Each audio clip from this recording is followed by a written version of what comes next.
one of the world's earliest centres of civilization. And today, Donald Trump threatened that that civilization could die tonight. The same US president who 2 days ago was posting profanities on Easter Sunday and mocking Islam. Tonight, we ask, what is he up to and what does it mean for this war? With his 1 a.m. deadline looming for massive infrastructure bombardment, he posted, "A whole civilization will die tonight, never to be brought back again. I don't want that to happen, but it probably will." But he also hinted at hope for an 11th hour deal, writing, "Maybe something revolutionary wonderful can happen. Who knows?" Tonight, Pakistan is offering a glimmer of hope. But for now, Iran is saying it'll take the gloves off and hit the Gulf even harder, depriving the US and its allies of the region's oil and gas for years to come, threatening a global energy crisis that will affect us all. We are facing a fateful moment in this war. What comes next could be massive escalation, or could there still be a way out? US Vice President J.D. Vance, thought to be among those trying to broker an end to the war, says it's up to Iran to make a deal. I hope they make the right response, because what we really want is we want a world where oil and gas is flowing freely, where people can afford to heat their homes and cool their homes, where people can afford to transport themselves to work.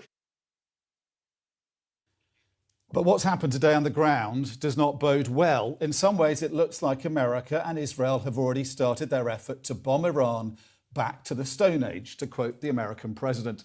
Iran says 9 people were killed by a missile attack on a residential building in Sharia. 2 more killed when a railway bridge was hit in the city of Kashan. Strikes also targeted the Galeh No bridge and a railway closer to Tehran. Another railway bridge attacked in Zanjan province near a village called Aminabad. And similar civilian targets in Iran's East Azerbaijan province, where a road bridge was hit. There have been power cuts reported in the Karaj province, where a railway was targeted.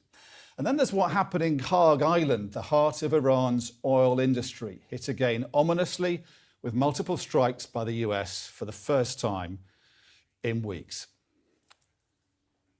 Well, international correspondent Diana Magne is in Jerusalem tonight, live to her after we speak to Mark Stone at the White House. Mark, we've learned not to be shocked by this president, but threatening a genocidal end of civilization in Iran seems to plumb new depths. Before we get on to that, some breaking news out of Pakistan tonight, giving us all a little bit of hope. What are they saying? Yeah, look, I mean, yes, it's been a head-spinning day, without question. The president is in the West Wing at the moment. There is a Marine on the door.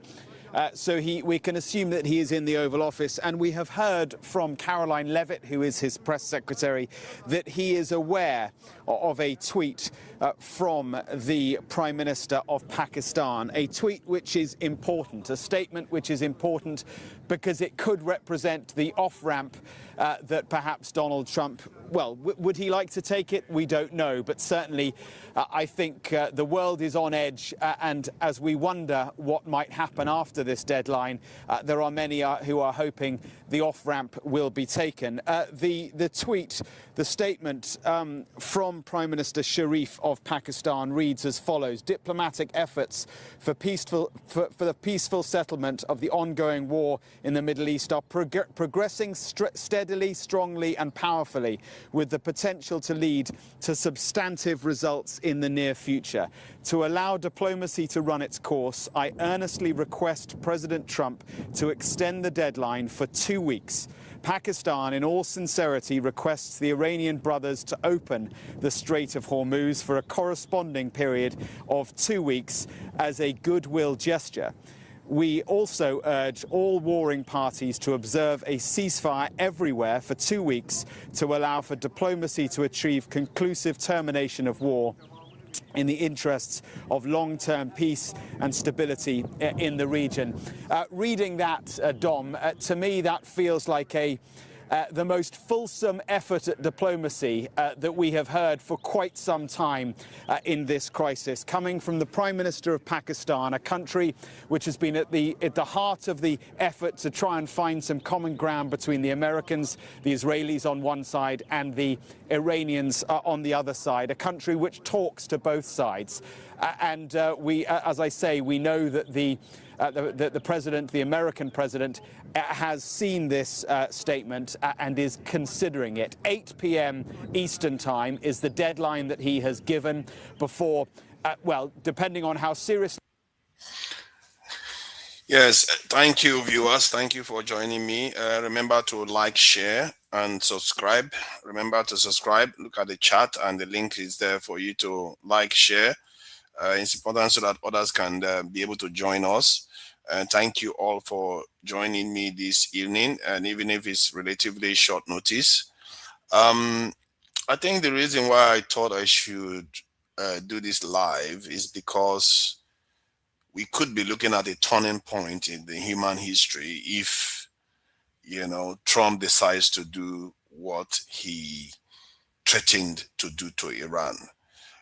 We may witness things that has not happened in the world for the last 70 years, 80 years since the last World War.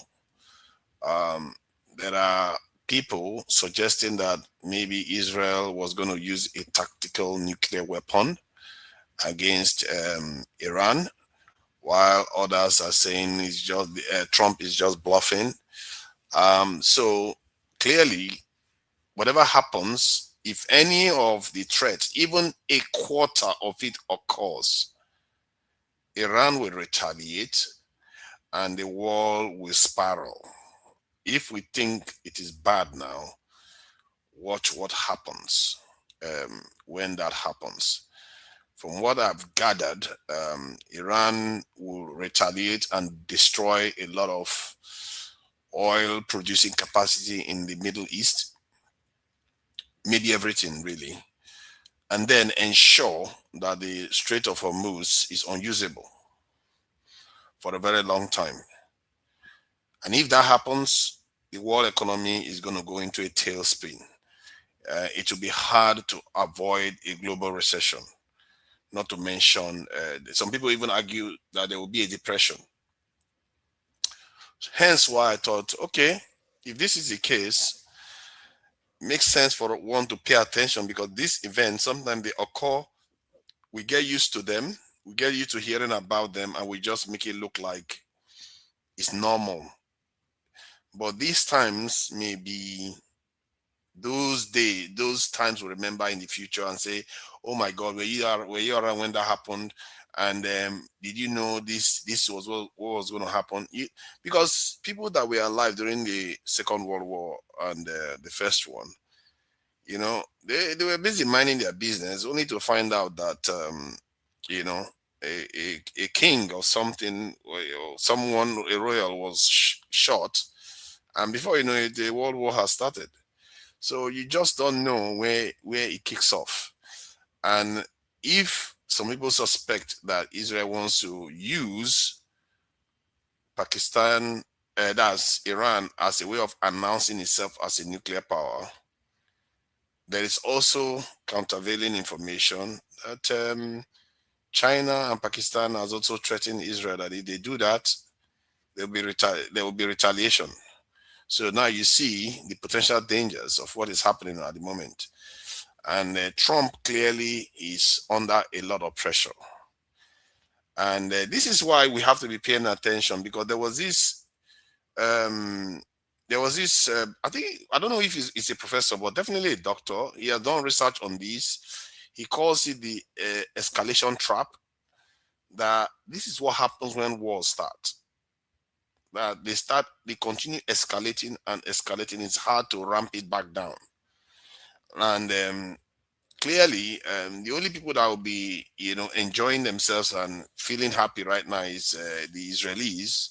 They are the only nation right now, as a nation, that is fine with this war. Maybe Saudi Arabia, maybe some of these Gulf nations, you never know where they belong. They always pretend as if they are against Israel, but they are not. They are on the side of Israel, and they work with Israel against Iran. And as if they don't know that Israel will come for them tomorrow. But it's all right. Let them do what they like. It's their country.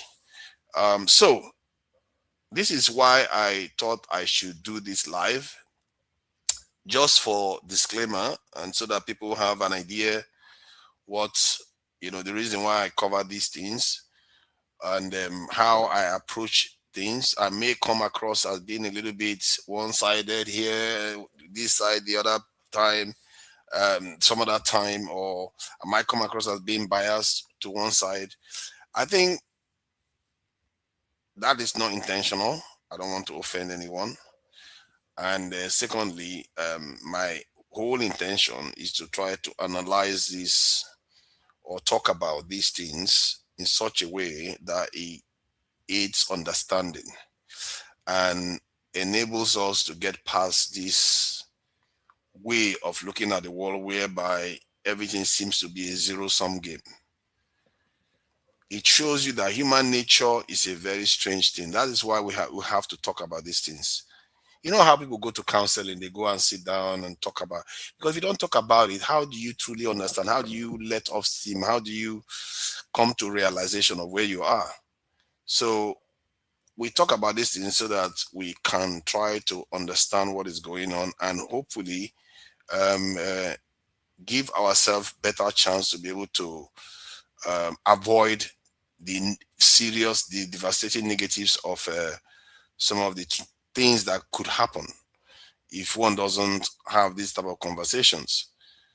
I'm not here to offend anyone, and personally, I do say a lot of things that people will find offensive, and sometimes I might even generalize, which once you generalize, you are likely to be wrong, but you'll find me generalizing. I hope you take the thrust of my argument, not necessarily the generalization. And that goes for everyone that comes on the panel later on. We are not here to, malign anyone. If anything, is the opposite. We've seen a lot of kind of nasty discourse or conversations that has led, even in the case of our country, it has led to a lot of venom, divisive way of looking at things, and the same has gone on in the world.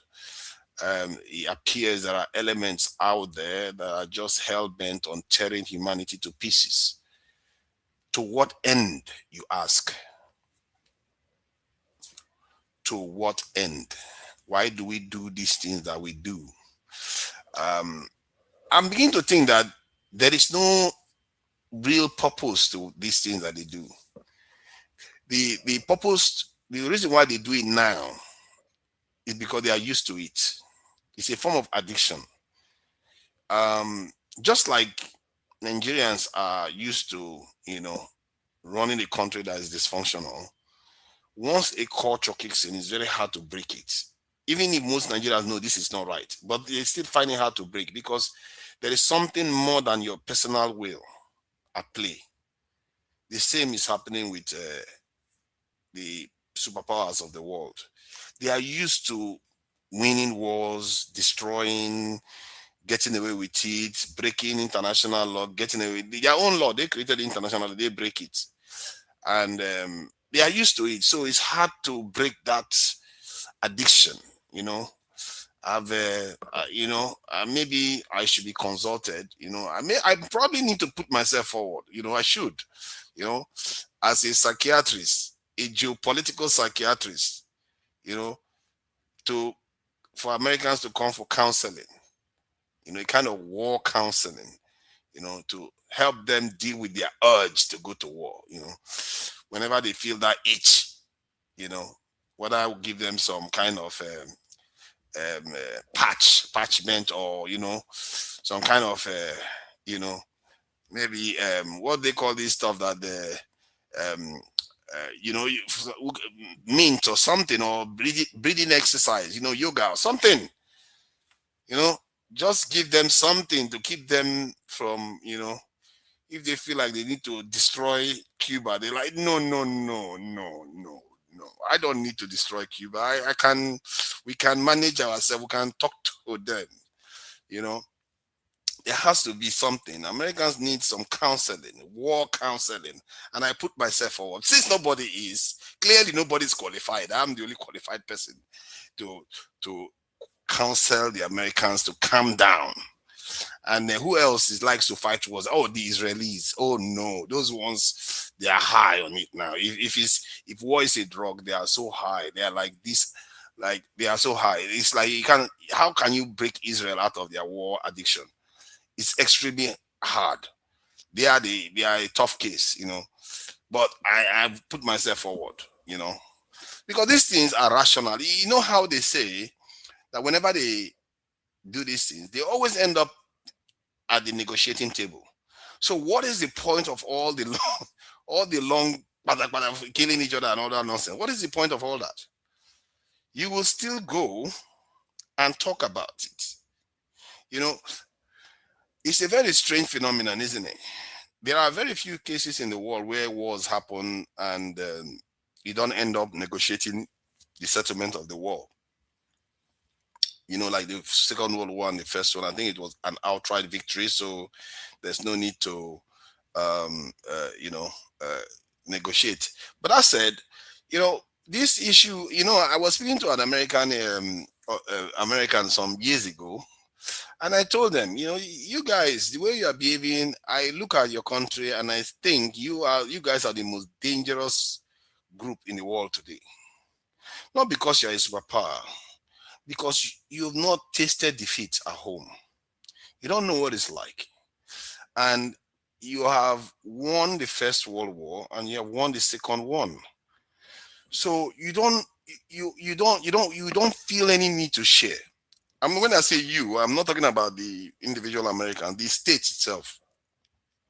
They don't feel any need to share power. Why should they? They don't have any reason to. Nobody can beat them.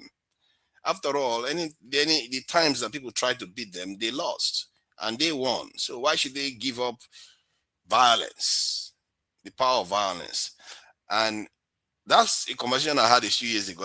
And I said, because of this, America is the most dangerous country in the world. And then it wasn't this dangerous even.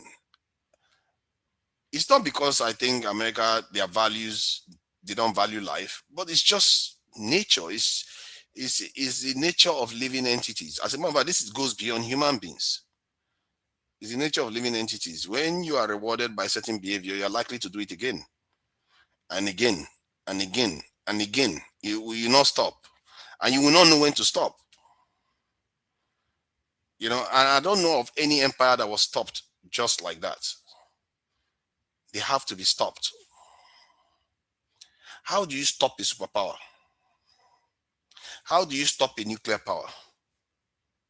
How do you stop the most powerful nation in history? The only way is counseling. I told you, it's only counseling.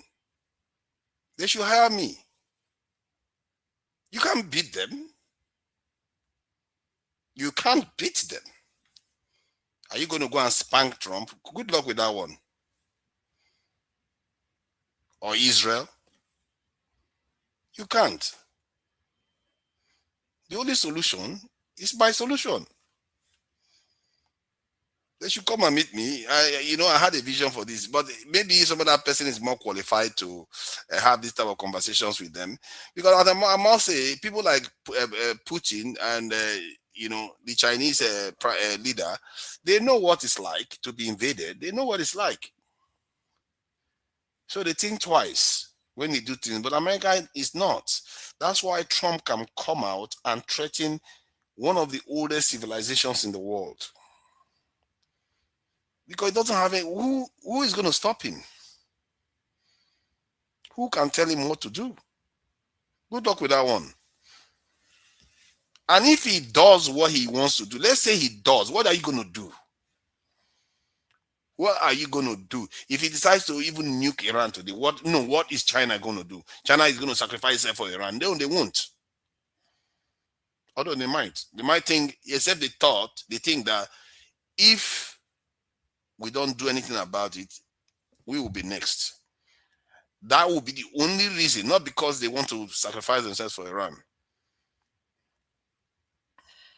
This is getting very, very, very, very, very dangerous. And some people believe this was the plan all along. I'm going to find that video of someone This is more of on the realm of esoteric and prediction-based thinking, that the plan was to force. Let me see if I can find it, because it's very, very interesting, that discussion. But in the meantime, I will be playing some of the videos of the headlines of what is going on, so that we have an idea of different points of view of how people are reacting to these events, because this is not a normal situation. The superpower of the world is threatening to wipe out the civilization, where they are using the word nuclear weapon as if it's nothing now. This type of stuff is not your usual discourse, and it's not flippant. People think this is a joke. These things could spin out of control fast. We are talking here, 2 days later, we could all be living in a totally different world. In short, 6 hours from now, it could be totally different. I think it's 11 minutes past the deadline now. So let me see what is going on outside the deadline. This is 11 minutes past the deadline. So let's see whether they've decided that they're going to start, ripping the world to pieces. Trump pledges to stop bombing Iran for 2 weeks. Oh, look at that. Breaking news. Let me read breaking news. Let me read breaking news. There's breaking news going on right now. All right.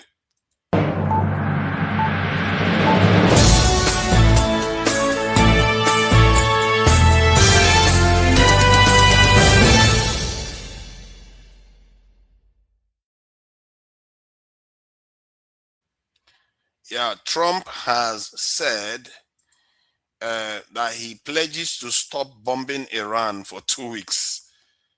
That is crazy stuff, man. The president said the agreement was made on the condition that Iran agreed to reopen the critical Strait of Hormuz. Let's read. This is interesting. The world, this is not over by a long shot. And why Iran would accept it is a mystery to me. I don't know how true this is, but I will need to share the information so that some people can see, so it doesn't look like I'm just making this up. Let's see. Say US to suspend bombing. Let's see. Let me get this. I'll get this information for you guys to see. Let me see if I can copy the link. Download. I don't want to download it. I just want to show you guys the information. Actually, what's the point of downloading it? I just share it. This system that I'm using, it doesn't allow me to share video the way I prefer to share video. So backs down again. Oh God, people are wicked. People need to stop doing this.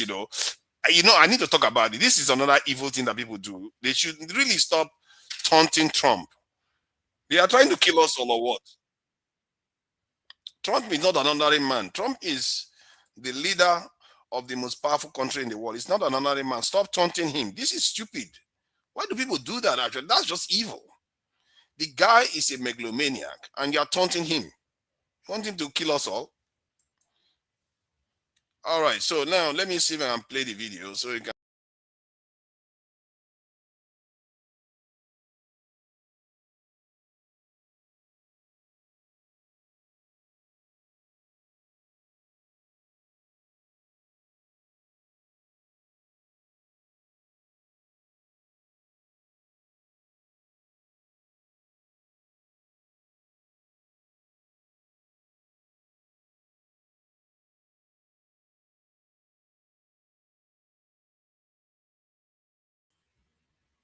Sorry, guys. This system, I told you, this system is a bit jumpy. What I'm going to do, I'm going to kind of capture the video and play it, because if I try to share it, it's just being weird. I don't know why it's doing that, really. It's just,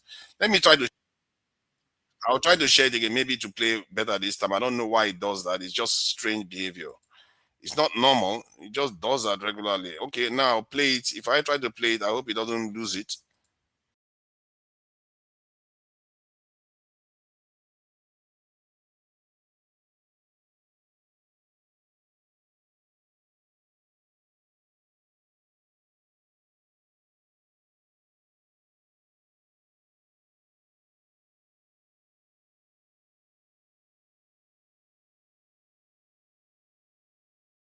Yeah, this is a StreamYard issue. This is not my issue. This is something that StreamYard is doing. So what I'm going to do, I'm going to play other videos. Then I'll get that video so I can play it from inside, because the way it's doing right now is just being really, really strange with me. I'm not trusting the system anymore. For once, I actually like it. I'm beginning to think that the Windows is not so bad now. So now let's see what this stuff is doing. A state that Donald Trump has won three times, but it looks to me that Roy Cooper, the former governor of the great state of North Carolina, has a real shot here. Look at the Kalshi prediction market. Chance Cooper, the Dem, actually wins this race.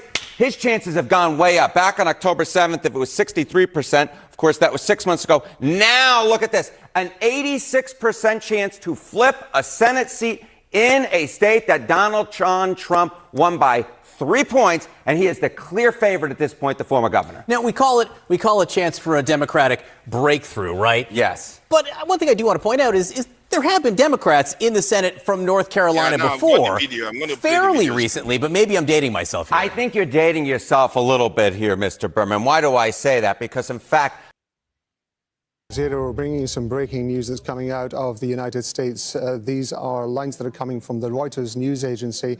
We understand that Donald Trump is quoted as saying that he has agreed to suspend bombing and attack of Iran for a period of 2 weeks. Now, this is following a request that was made by Pakistan's Prime Minister Shehbaz Sharif, who had requested an extension of the deadline that Donald Trump had originally set in order for further talks to take place. Donald Trump is apparently quoted to have said that this will be a sided ceasefire. He may well be referring to a request that had been made by the Pakistan Prime Minister to Iran to open the Strait of Hormuz for a corresponding period of 2 weeks as a goodwill gesture. The other lines that we're getting through Reuters saying, we have received a 10-point proposal from Iran. We believe it is a workable basis on which to negotiate. Almost all of the various points of the past contention have been agreed to between the United States and Iran. He then goes on to say, we are very far along with a definitive agreement concerning a long-term peace with Iran. I want to go to Osama bin Javid, who's our correspondent, who's joining us here in the studio. It was only just a matter of minutes ago that you and I were discussing the possibility of this ceasefire being put into place. And there was a lot of speculation it was coming too late. You described it as a last-ditch effort by the Pakistan Prime Minister in order to try to get some sort of negotiation. It does seem as though, if these lines are to be believed, that it has had a positive response from Donald Trump. Well, it does indeed. And I think that is going to be a big sigh of relief collectively from the region and beyond, because the alternative was so horrific. As you've seen Donald Trump time and again talk to his social media base and take the rhetoric to a notch where everybody would essentially, there was the level of anxiety around the region was extraordinary in the last few hours. And Donald Trump was the only man who could defuse it, because he's the one who lit the fuse in the first place. Those words, the first post about using swear words on the opening of the Strait of Hormuz, and then saying that he's going to wipe out an entire civilization, just gives you an idea of how much was at stake. So this is, and again, you have to now acknowledge the role relentlessly that was played by the mediators, because as we've been speaking to officials in the last 72 hours, they've been telling us on how uphill this task was in negotiating with both the Iranians and the Americans, because they were essentially talking about egos, not regular diplomacy. I want to just leave it there for a moment, because I do want to go to Mike Hanna, who's joining us from the White House. As I say, Mike, we're just getting these lines now that are coming out. Are you able to confirm what we're hearing? We cannot confirm as yet. There's been no formal statement out of the White House. Obviously, these lines have been coming out from Reuters within the last few minutes. We are waiting to hear for.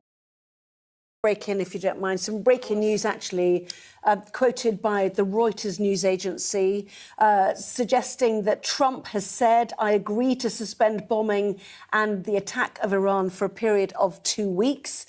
He goes on to say, this will be a double-sided ceasefire. and then going on to say we received a 10-point proposal from Iran and believe it is a workable basis on which to negotiate. Going on to say almost all of the various points of the past contention have been agreed to, between the United States and Iran. A 2-week period will allow agreement to be finalised and consummated, is the language used there. So this is after Pakistan suggested that Iran should open the Strait of Hormuz to all traffic as a gesture of goodwill, and that Donald Trump should remove the threat of attacks on power stations and bridges for a period of 2 weeks. We know the Pakistanis have been speaking tonight to other key mediators in the region, namely Turkey and Egypt. One more line from Donald Trump. I'm presuming this is a Truth Social post, which we'll get up for you in a moment. We are very far along with a definitive agreement concerning long-term peace with Iran. And as I mentioned earlier, some people in Washington have described the threats against the whole civilization of Iran. Thousands that tactic appear to have worked. Mark Stone is coming up in just a moment. We know that Marco Rubio, pictured there with the US President, has spoken to Yvette Cooper, the UK Foreign Secretary, as well tonight. We know that a number of nations have urged calm and peace, including, in fact, Pope Leo, who has suggested that the use of the language about the destruction of civilization is truly unacceptable. Let's bring in our Washington correspondent, Mark Stone, agreeing then, it appears, from Trump to suspend the bombing and attack of Iran for a period of 2 weeks. But is this something deeper, Mark? Does this seem to suggest an agreement to end this conflict? Sorry, my phone is just going off as you come to me. Anna, let me switch that off. Yeah, I mean, well, as many predicted, he has, some would say, tacoed. Trump always chickens out. He has accepted, in diplomatic terms, the conversation, the suggestion by the Pakistani Prime Minister. I don't know if we've got the full statement that we can get up on the screen, but I could read it out to you because it clearly is vital. He writes just 2 minutes ago on Truth Social, based on conversations with Prime Minister Sharif and Field Marshal Munir of Pakistan, and wherein they requested that I hold off the destructive force being sent tonight to Iran, the subject to the Islamic Republic of Iran agreeing to the complete, immediate and safe opening of the Strait of Hormuz. I agree to suspend the bombing and attack of Iran for a period of 2 weeks. The president goes on to say, this will be a double-sided ceasefire. The reason for doing that is so that we have already met and exceeded all the military objectives and are very far along with the definitive agreement concerning long-term peace with Iran and peace in the Middle East. We received a 10-point proposal from Iran and believe it is a workable basis on which to negotiate. Almost all of the various points of past contention have been agreed to between the United States and Iran, but a 2-week period will allow the agreement to be finalized and consummated. On behalf of the United States of America as president and representing the countries of the Middle East, it's an honor to have this long-term problem close to resolution. Thank you for your attention to this matter. So a lengthy post there by the American president, which calls off what he said would be effectively civilizational erasure just an hour, well, 12 hours or so ago. The deadline that he had set was an hour and a half's time, 8 o'clock Eastern time. But now, in a lengthy tweet, a lengthy post, he is claiming that the war objectives have been met, that Iran is now complying, that the Strait of Hormuz will be open, and that in this 2-week period, all of that can be finalized. Yes, I mean, we wait to see, global oil futures reaction. We wait to see if some of the vessels which have been trapped in the Strait of Hormuz and the Persian Gulf start to move, whether this is meaningful, because there have been bombing attacks tonight, we know, in Baghdad, Doha, the UAE as well, countering missiles. So it's been very febrile. So, the practical steps next will be fascinating for the World Economic Order to look at. Yeah, and step one is Iran reopening, or allowing, I should say. I mean, the Strait of Hormuz, as we discussed earlier, is already open to certain countries, but allowing the free flow of oil traffic through the Strait of Hormuz. This statement from the president says it is subject to the Islamic Republic of Iran agreeing to the complete, immediate and safe opening of the Strait of Hormuz. So it's dependent on Iran doing something now and being seen to do something physically on the Strait of Hormuz. So we'll await. I mean, it's clearly the middle of the night there now, but we will await to hear in the coming hours whether or not traffic is moving freely. And of course, don't expect ships to suddenly turn on their engines and start flowing through. There clearly is a massive risk that the owners of these vessels will be asked to take, and indeed the insurance companies as well. So it's not as if they could just simply turn on their engines and flow through. They've got to be satisfied that the Iranians are not going to attack them. So there's a few hoops to go through, but I think we can say right now that the deadline that the president set for 8 o'clock Eastern time this evening, that has now been suspended for a period of 2 weeks. Yeah. Look at that, so that's nice, isn't it? He's just decided that I'm going to suspend it. The Iranians have not said anything. You just sent a proposal. Forefather, the message you are passing is you are not getting it.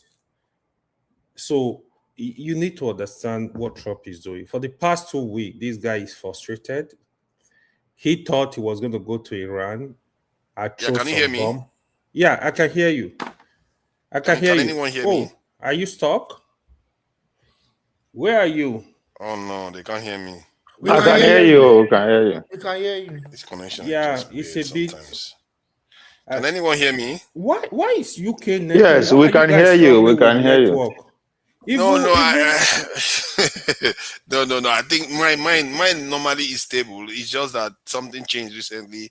It will be corrected maybe from tomorrow. Even Ovie that is a nomad, Ovie is always having stable network. Yeah, don't mind people. USA. I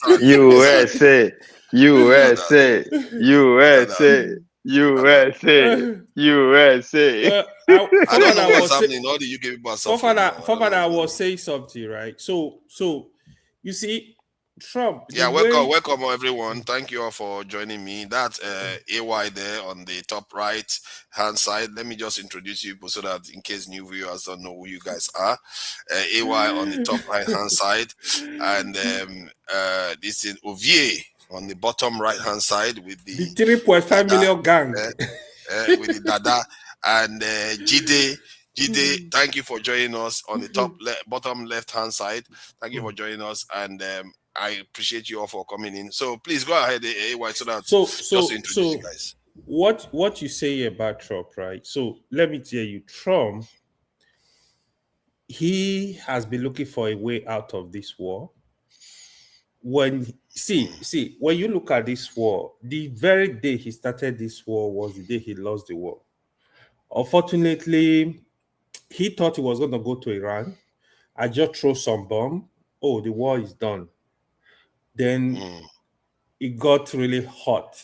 So, you see, the person people are dealing with, I'm happy. You see, you remember during the election how some of us were very critical of Trump behaviors. Not only that, the history of Trump is not good.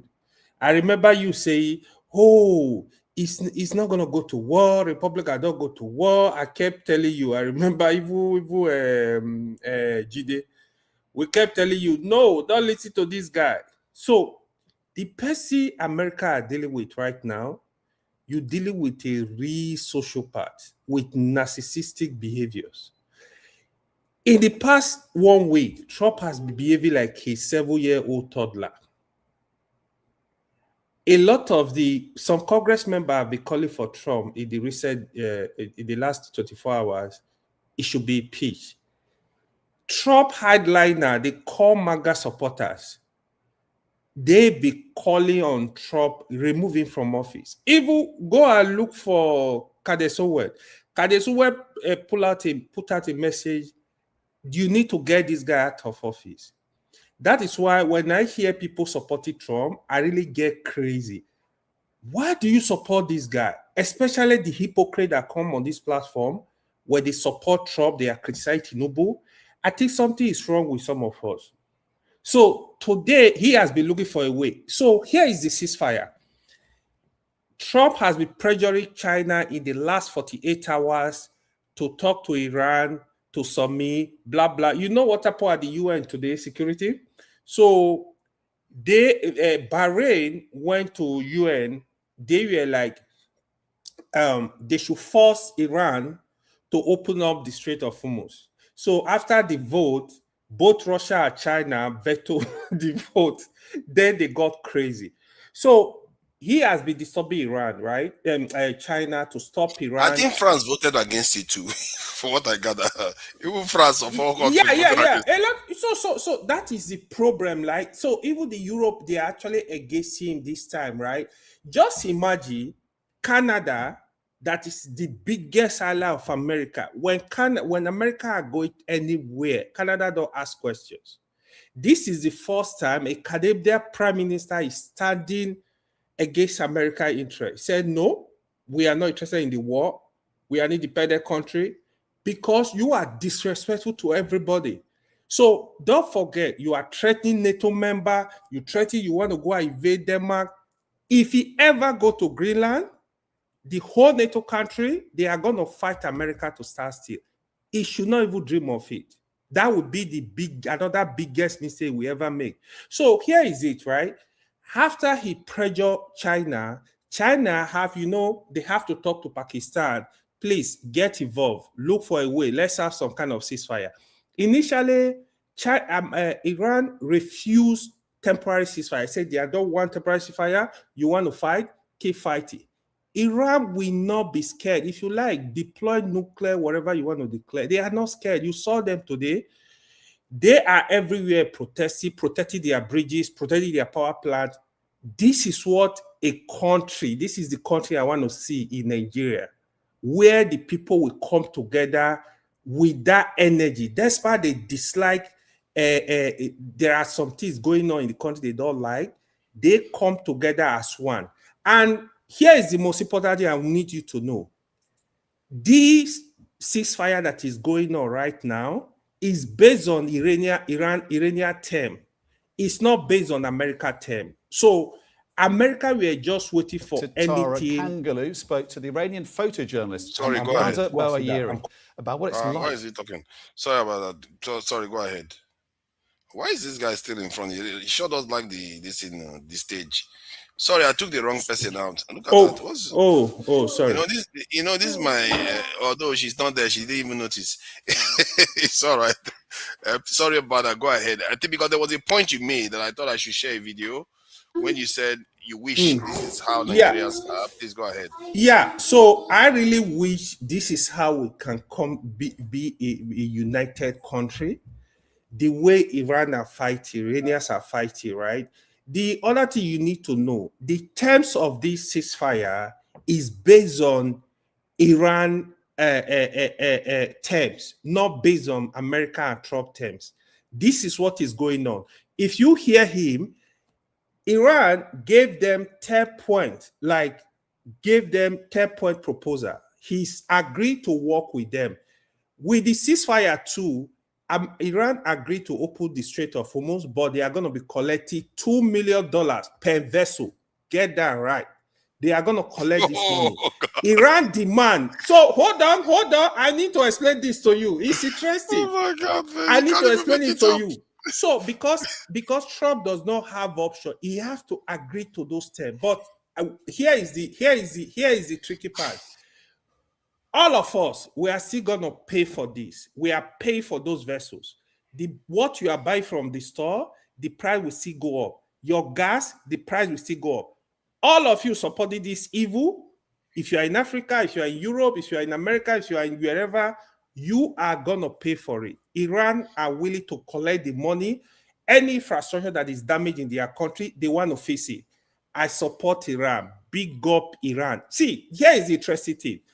Look at the way Iran have been fighting. They have mercy. They have sympathy. They know their people. This is not new, actually. If you go study Iran, even during the hostage crisis in the 70s, or America hostage in Iran, Iran freed both the black people and the women. They said they are innocent. They are also victims like them. This was what they did. That also you see they're carrying out in the Strait of Hormuz. They say, okay, if you are not against us, you good. Just give us some money. You good, man. You have fun. This is what is going on. I really love how they are united. I love their energy. I love their strength. This is what a country should look like. Even when Trump threatened, the idiot threatened he can't nuke Iran. He can't do it. It's just blabbing. This guy is a toddler. They are going to kick him out of the White House if he's not careful. This is what is going to happen. Shame on him. He has lost the war. Let him go to Cuba now and go to Greenland. You are still threatening Cuba, threatening country as if you are a mini god. Iran, they taught him a very great lesson. So he will learn from that. Oh, look at it. At home, America are really against him. So Americans are innocent. This is war of Trump and these losers in the White House. This is their war. It's not America war. Americans are against this war. They are if you live in America. You know the other one is my guy. He will support him a little bit. So Americans are against this war. This is the truth. So America, and they don't have issue with Iran. I think America are good people. They are doing their own thing. They are also complaining because they are also paying for it.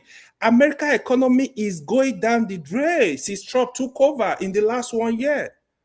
Go tell anybody that come at you see even people like KJ that usually defending. You see that they are bending their mouth now because everybody is paying for it. We are all paying for it. Go to gas stations now. I tell GD how much are you buying gas? Ask if how much you buy gas. People are hungry. There is no health care. The price of foodstuff are going up. Americans are hungry. Then you are going to Iran. In this war, in the last 40-something days, they spent, apart from the military equipment that were damaged, the cost to prosecute this war a day is over $1 billion.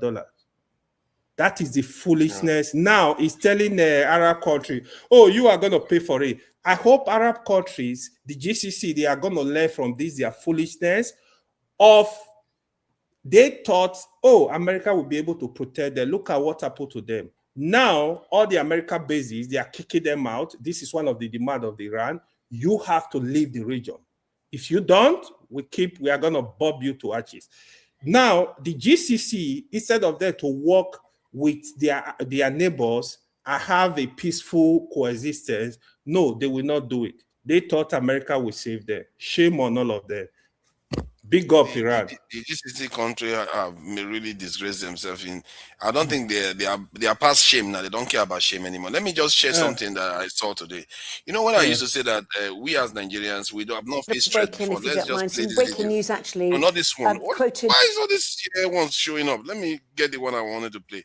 Let me just get that quickly. Because, you know, when you said that Nigerians should behave like the way Iranians are behaving, so that's what I'm talking about. Human chain. Yeah, that's the one I wanted. He didn't come up with it, which was weird. This is this was the UN vote on a resolution to open the Strait of Hormuz has failed. The exact language of that was it strongly encourages states interested in the use of the commercial maritime routes in the Strait of Hormuz to coordinate efforts. Now, who could possibly be against this? Well, they technically had enough votes for this to pass. However, 2 permanent members of the Security Council issued a veto, and that is enough to strike this down. I wonder who those permanent members were. China, Russia, the predictable actors in Russia speaking at this moment as they vote to down that resolution to protect the Strait of Hormuz. More on that as it develops. But we've been following this hour the story of human chains that are being formed in front of several power plants in Iran. You're looking at these images. They're jarring to look at, Lisa, because I think Emily made a very key point here. At least in one video that we've seen, we have two that we've been playing. This is entirely women. This is children. These are the most vulnerable members of Iranian society and those who are targeted most. And that is who you are circling around your plant, your women and your children. Well, Kaylee, think about the juxtaposition between what we're seeing here and what President Trump and the United States military just did to rescue two of our military men. Oh, no. So they are men Trump said no man left behind. You see what the Iranian regime, they're willing to sacrifice. They were trying to say that there was only women, but there are men there too. Because you know Muslims, they separate men and women. That's what happened there. So, but the point, the reason why I made the video mainly, played the video, was what you said about Nigerians being able to behave the way Iranians are behaving. Because I know when I studied the history that the Chinese, this is what America did to them. America trying to nuke them. That this is not Trump is even keeping quiet. America trying to nuke China, and these people were still doubling down. Like we don't even have that spirit. Maybe we'll find it. Maybe when we are tested, we'll find it. I don't know. But right now, that behave. Yeah, that is why even politicians are playing with us. Instead of us to look at what is good for our country as people, all of us come together. That's why politicians are messing with all of us. You have a president. You don't have any leverage. You don't have any leverage. That's what Bumure keep talking. Like, no, you can't keep being afraid of your shadows. You can't keep. What leverage does Vietnam have? Exactly. Yeah. Vietnam fought to fight for yourself. with stones, and they still defeated them. You still gonna die anyway. You have one few people. How many percent of people? You think you're gonna live forever? You're gonna die anyway. Come on, man. You think you are better than people that are gone? So crazy, isn't it? Yeah. Ovie, I'm sure you must be watching this and thinking, my great Ovie is not happy. You know, my great Thanos nation. My great Thanos nation is looking a little bit shaky. Why is it this Thanos of the nation didn't click his fingers and everything gets off? What is happening? You see, let me put it this way, Ovie. How would this war end for you to say Trump got what he wanted? This is not about Trump. It has never been about Trump. It will never be about Trump. We see. The world is changing. Now, when I say they look the world from yesterday lens. Okay, so what's the plan? The policy that domestic politics that Trump is working with was put together in 2022. That was even before Republicans did their primaries. So it's not about, it's the time. The time has come for America to move to the next level. The world indeed to move to the next level. For the past 100 years, the world hasn't changed. To understand what I mean, go and study between 1850 to 1900, 50 years. Now, horse, nine full everywhere. Horse, four-legged horse, that's the mode of transportation. But between 1900 to 1910, the world experienced over 100 vehicle manufacturing companies. You understand? You talk and say American has superpower. A superpower is not interested in peace. If there is peace anywhere, they better be the one responsible. Because peace transfers to progress. Progress transfers to what you want, military power. Military power lead to what? Challenge to the superpower. If there's chaos anywhere on the planet Earth, they better be responsible or they know why it's happening. What America is trying to do is to avoid the mistake the British Empire made in 1700 by allowing the United States of America not just to get independent, but to form a big country between the North and South. So America is not interested in seeing any nation being a regional hegemony. It doesn't matter if it's Iran or if it's Nigeria. So how is it going to? I don't know how what will make this war make US think that okay, they've maintained what you just said. He doesn't want anybody to be regional hegemony. Now then, for them to be the control of the maritime empire that the British people have been in charge for all this while, the war will continue. That's, I mean, now how long can you, because right now, every country will start bearing its individual's name. That's why they tell you, say Europe, just the watch, Europe will disintegrate one by one. You understand? Because by the time the pressure start copying you as a nation, you have to look inward. You understand? Especially if you are in power. How do I survive? Or how my people survive? So that is the stage we are moving into. So this is just the beginning. So the question you should be asking, after Iran, where next? As I said, they are not interested in seeing any country being a regional hegemony. Even China. Say, make you come and say, this is territory, and I made it run now. They are not interested, because once they make that mistake, it's over for them too. So this is reality. This is how real world work. Nobody be your guy. Only but person will get the biggest gun and be your guy. But you know I told you there's a solution to this. Now hold on first. But because when they celebrate what they happen between Iran, they calculate how many people they die for Iran and how many people America they lose. America has never fought war in his own land since after the Civil War. They will come fight for you and destroy you. That is the whole point. That's what they did in Vietnam, Afghanistan, anywhere they go. They don't want you to be a superpower. It's not about winning. And people, they say, oh, they lose. If I come here and destroy everything you get, I don't see your money collect. That doesn't mean I lose. I won. They are trying to set you back. That is what Trump means by killing a civilization. You can't destroy the civilization, but they will set them back. So what you are saying, yeah, that they don't have to win the war itself. No, they don't have to win the war in terms of battlefield winning. They have to win strategically. Yeah, politically and strategically, they know what they want. What I mean, as they are superpower, nobody can challenge them. As a superpower, what strategically? They destroy the military might. Are they not setting the Iran back for many decades by destroying their military power and everything? Not really. You see, you have to understand this technology. Everything they have is based on human beings, and those human beings are still there.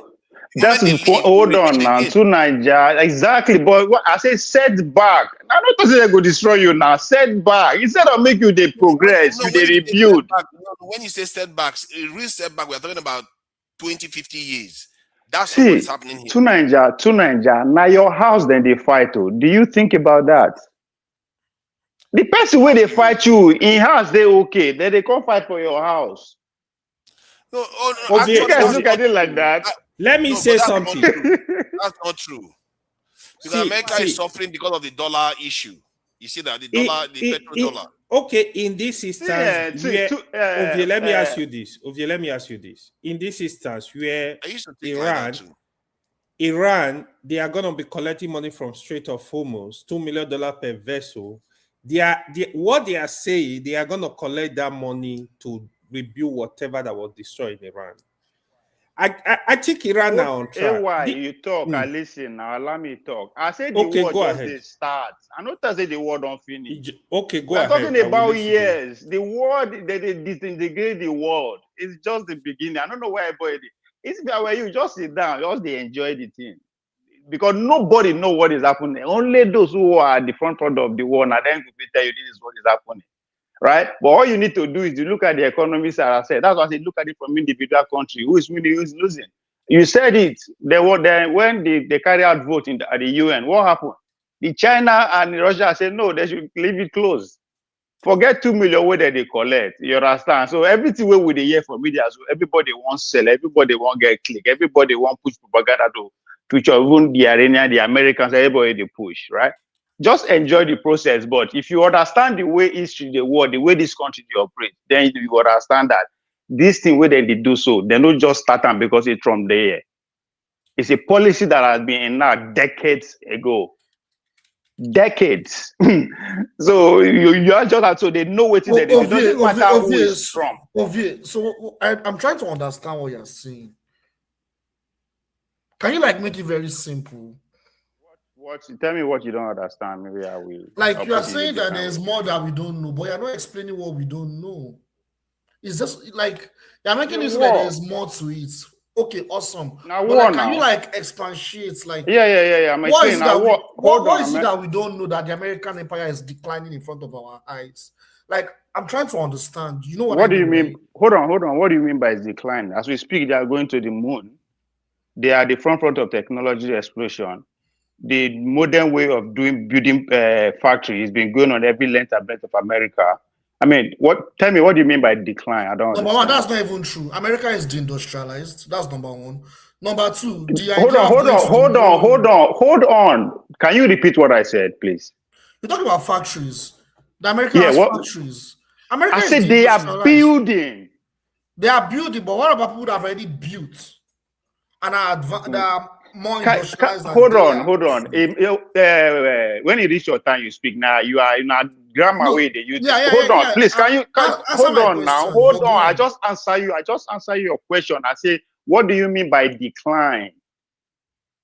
We are not saying factories are closing. You just agree that they are building factories. So what is decline? In what area? Like I don't want when I grammar you speak. Are you asking me now? So you want me to answer your question? Good, because I don't agree that they are declining. That's what I mean. So when you say they are declining, in what area? Absolutely, they are declining. The petrodollar, you see, one of the major sources of American empire is the petrodollar. And right now, the value of the petrodollar is declining significantly. That's what I mean by decline. That's number one. Number two, America's empire was built. Hold on. You don't need to hold on now. Hold on. No, because you are not making sense. How am I not making sense? The dollar has been. Can I finish? The dollar has been declined for the past 50 years. Oh my goodness. Actually, no. It's okay. Just continue. The world had to take it up before it declined. Hold on. When I thought making no talk, okay, when you say the petrodollar is declining, if you say tell me say country are dropping the use of dollar, then I will listen to you. Then I know you know what you're talking about. Okay? So that's why I say you don't know what you're talking about. You just use words. Hold on. Listen now. You just hold on. Now, because they hear people use them. That's why the American empire is not declining. I'm listening to you. Fucking, can I talk? When it is your turn, you talk. You understand? If you want to challenge me, know what you are challenging. Because you hear people say something, you won't use them for me. That's why I asked you that specific question. What do you mean by decline? Because you don't use them for years. Now, what you hear people, they talk with that. Right? And they tell you something that they are on, as they speak, they are circling the moon. Right? They fight economy war, kinetic war. They are operating at a full-fledged, never before in history. So what do you mean by decline? So if to say you tell me, say, oh, China don't drop use of dollar, this will don't drop use of dollar, I will listen to you. You're asking me, you want me to answer you? You know it. No, when it reached hold on. I kept quiet, even when AY this, I agree with them. I kept quiet. When they reach your turn, you use your tongue to explain your own side. That's how people will understand us. Now, going war. I bring it to you, before Trump come to power, the policy has already been in place. And I am not speaking because I'm a conspiracy theory. I am speaking based on the past events. Since the coming of age of America, no region don't get world empire. Go and ask Germany what happened to them. Has the Western USSR what happened to them? Has Japan, because that was what you are trying to do what happened to them. So I'm not speaking, I'm giving you what has been transpired. When they sent Donald Trump on into power last year, we are having this conversation with the professor from Germany. I said, for you to understand Trump administration, you have to go back to the 5th president of the United States of America. Call who? Monroe. Then you have to understand the man called the 25th president of America. The man who actually architected what tariff is about. People said I was stupid. I don't know what I'm talking about. 1 year down the road, everybody uses the same phrase. don't roll. Weasley, don't roll. Tariff. When Trump flush the tariff, they say America will die. 3 months, everybody go, they go hungry in America, including you, Jide. When Trump do tariff, anything Trump do, America go die. Anything we do, America die. Do you even understand the country you are talking about? They are retrieving their military might to do what? To re-expand. For you to understand that, not be the first time. America is not expanding the economy now. America's economy is not doing very well. I agree with you. That's what happened in the 20s. They went into deep depression in the 20s and the 30s. A decade that followed, what happened? They became world champion. So they are not new. Not be today American economy died. They fought civil war for the same reason. There's a pattern. There's a method to the madness. So for you to, I know they did not just enjoy the process. Now what they go on. You know that you are a significant minority amongst professors, doctors, and everybody that looks at the trends. This trend can be seen coming a mile away. Like this, even I, that is not an expert, I saw it coming more than a decade ago. So it's not like a big deal. You know why? You know why? Hold on, forefather. Forefather. All of us that were born within the last 80 years, this is the best the world has ever been. I was minority among the COVID, saying COVID are trash. I was deplatformed in so many places. I stood my ground. But today is a different case. I don't take the minority side to be right. I'm a human being. I want to be wrong. That gives me satisfaction. If I say something will happen next tomorrow, I want to be wrong. If I'm wrong, trust me, I know why I'm wrong. I'll trace my way back. That's human needs. All of us, we are in an adventurous process today. Now, this special. So it's not about being wrong or right. I am just telling you what history has been saying up to this point. What it will turn out to be tomorrow, I don't know. That's why I say it's ongoing war. And I'm saying that it's not going to end with Iran. And it's not just about Iran, it's about anyone that has the potential of being a regional hegemony. You will not know peace. Hold on. That's how the world works. It's not only about America's power, it's about what other power is rising. No matter how powerful you are as a nation, it depends on what other nation that is rising. And that's why if to say, they listen to argue with me, I said the same thing. I said, they are not, if you are a potential regional power, they raise your head, they won't cut them off. Now, the same thing with the talk. Just listen. You don't have to agree with me, but understand. You understand? So that we're not going to repeat ourselves. They can't cut it off now. Are you going to cut China or Russia? Hold on. Because I'm not going to tell you what they want to do. I will tell you what they have done in that process. Germany were doing the same thing, Abi, trying to dominate Europe. What happened to them? The last people, which is me and you go fit that testify to, is the Soviet Union, which is the Cold War. What do you think that was about? When Japan decided to say Germany now, that's what you are failing to see. America is in Germany now. It's in Germany. It's in Germany. America is in Germany right now. They are the ones threatening annihilation to other people. They are the ones wasting a lot of resources. No, I started by quoting you. You said America is a superpower. I know anything when I talk, it's not. I'm not coming from my heart. I started by quoting you. So if you said the way I phrase it is wrong, that means you are wrong. So hold on now. I said look like America because they overcame Germany. So that is the same pattern they are going to repeat. No, again, that's not what I meant. Again, listen to understand. When I use Germany, when Germany was trying to dominate Europe, that's what regional hegemony. That's what I mean by regional hegemony, right? Isn't that what America is doing? That's what they are doing in Iran. That's what is going to happen to China. I don't say that China had the project. That's why I told you that they might end up suffering the fate of Germany. The word there is might. So let's wait. They might. Now, grammar you speak. They might. It hasn't happened yet until it happens. So history day from. I allow you to jump in. You have the whole floor now to make your point. I am not going to interject you. I promise you. Look at FYI, if you need the 10 points, I have them here when you need them. Yeah, okay, yeah. I would definitely like to. I need to read that to you. Yeah. Okay, Jide, thank you for joining us. And not my Dovio, it's Rofo now. He's America first. He's the only one doing America first. Trust me. I don't want to make. I can only speak for what I know. Only with I know. He's not the proper American first now. People like Candice Owens or Carson, those are the real American first. Please go ahead.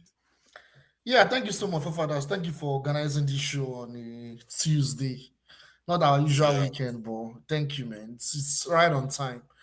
Yeah, greetings to everyone, man. You see, this news is very groundbreaking. It's very groundbreaking. I told AY earlier today that I'm very confident something is going to change. And that was what happened. I told him that, don't worry, what you're thinking, what we are afraid of, I believe something is going to change. But this period we're in right now, it's a very critical period, in world's history.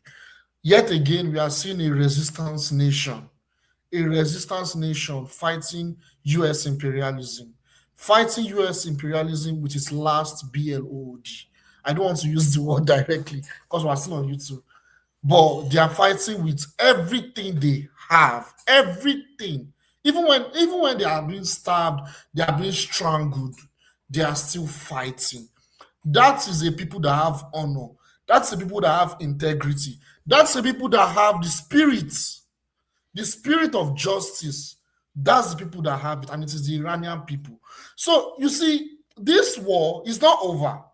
The 2-week extension thing and the peace deal that they claim that they accepted, unfortunately, the U.S. empire is not going to give up like that. They are planning to fight another day. They've lost this war. Iran have fought them to stand still, just like Cuba did during the Cuban Missile Crisis. You see, we're talking about leverage, but it's not just about leverage, like I said earlier. It's about the will of the people. If the people did not stand with this Iranian regime, if the people of Iran did not stand with this Iranian regime, honestly, I think by now Iran would have collapsed.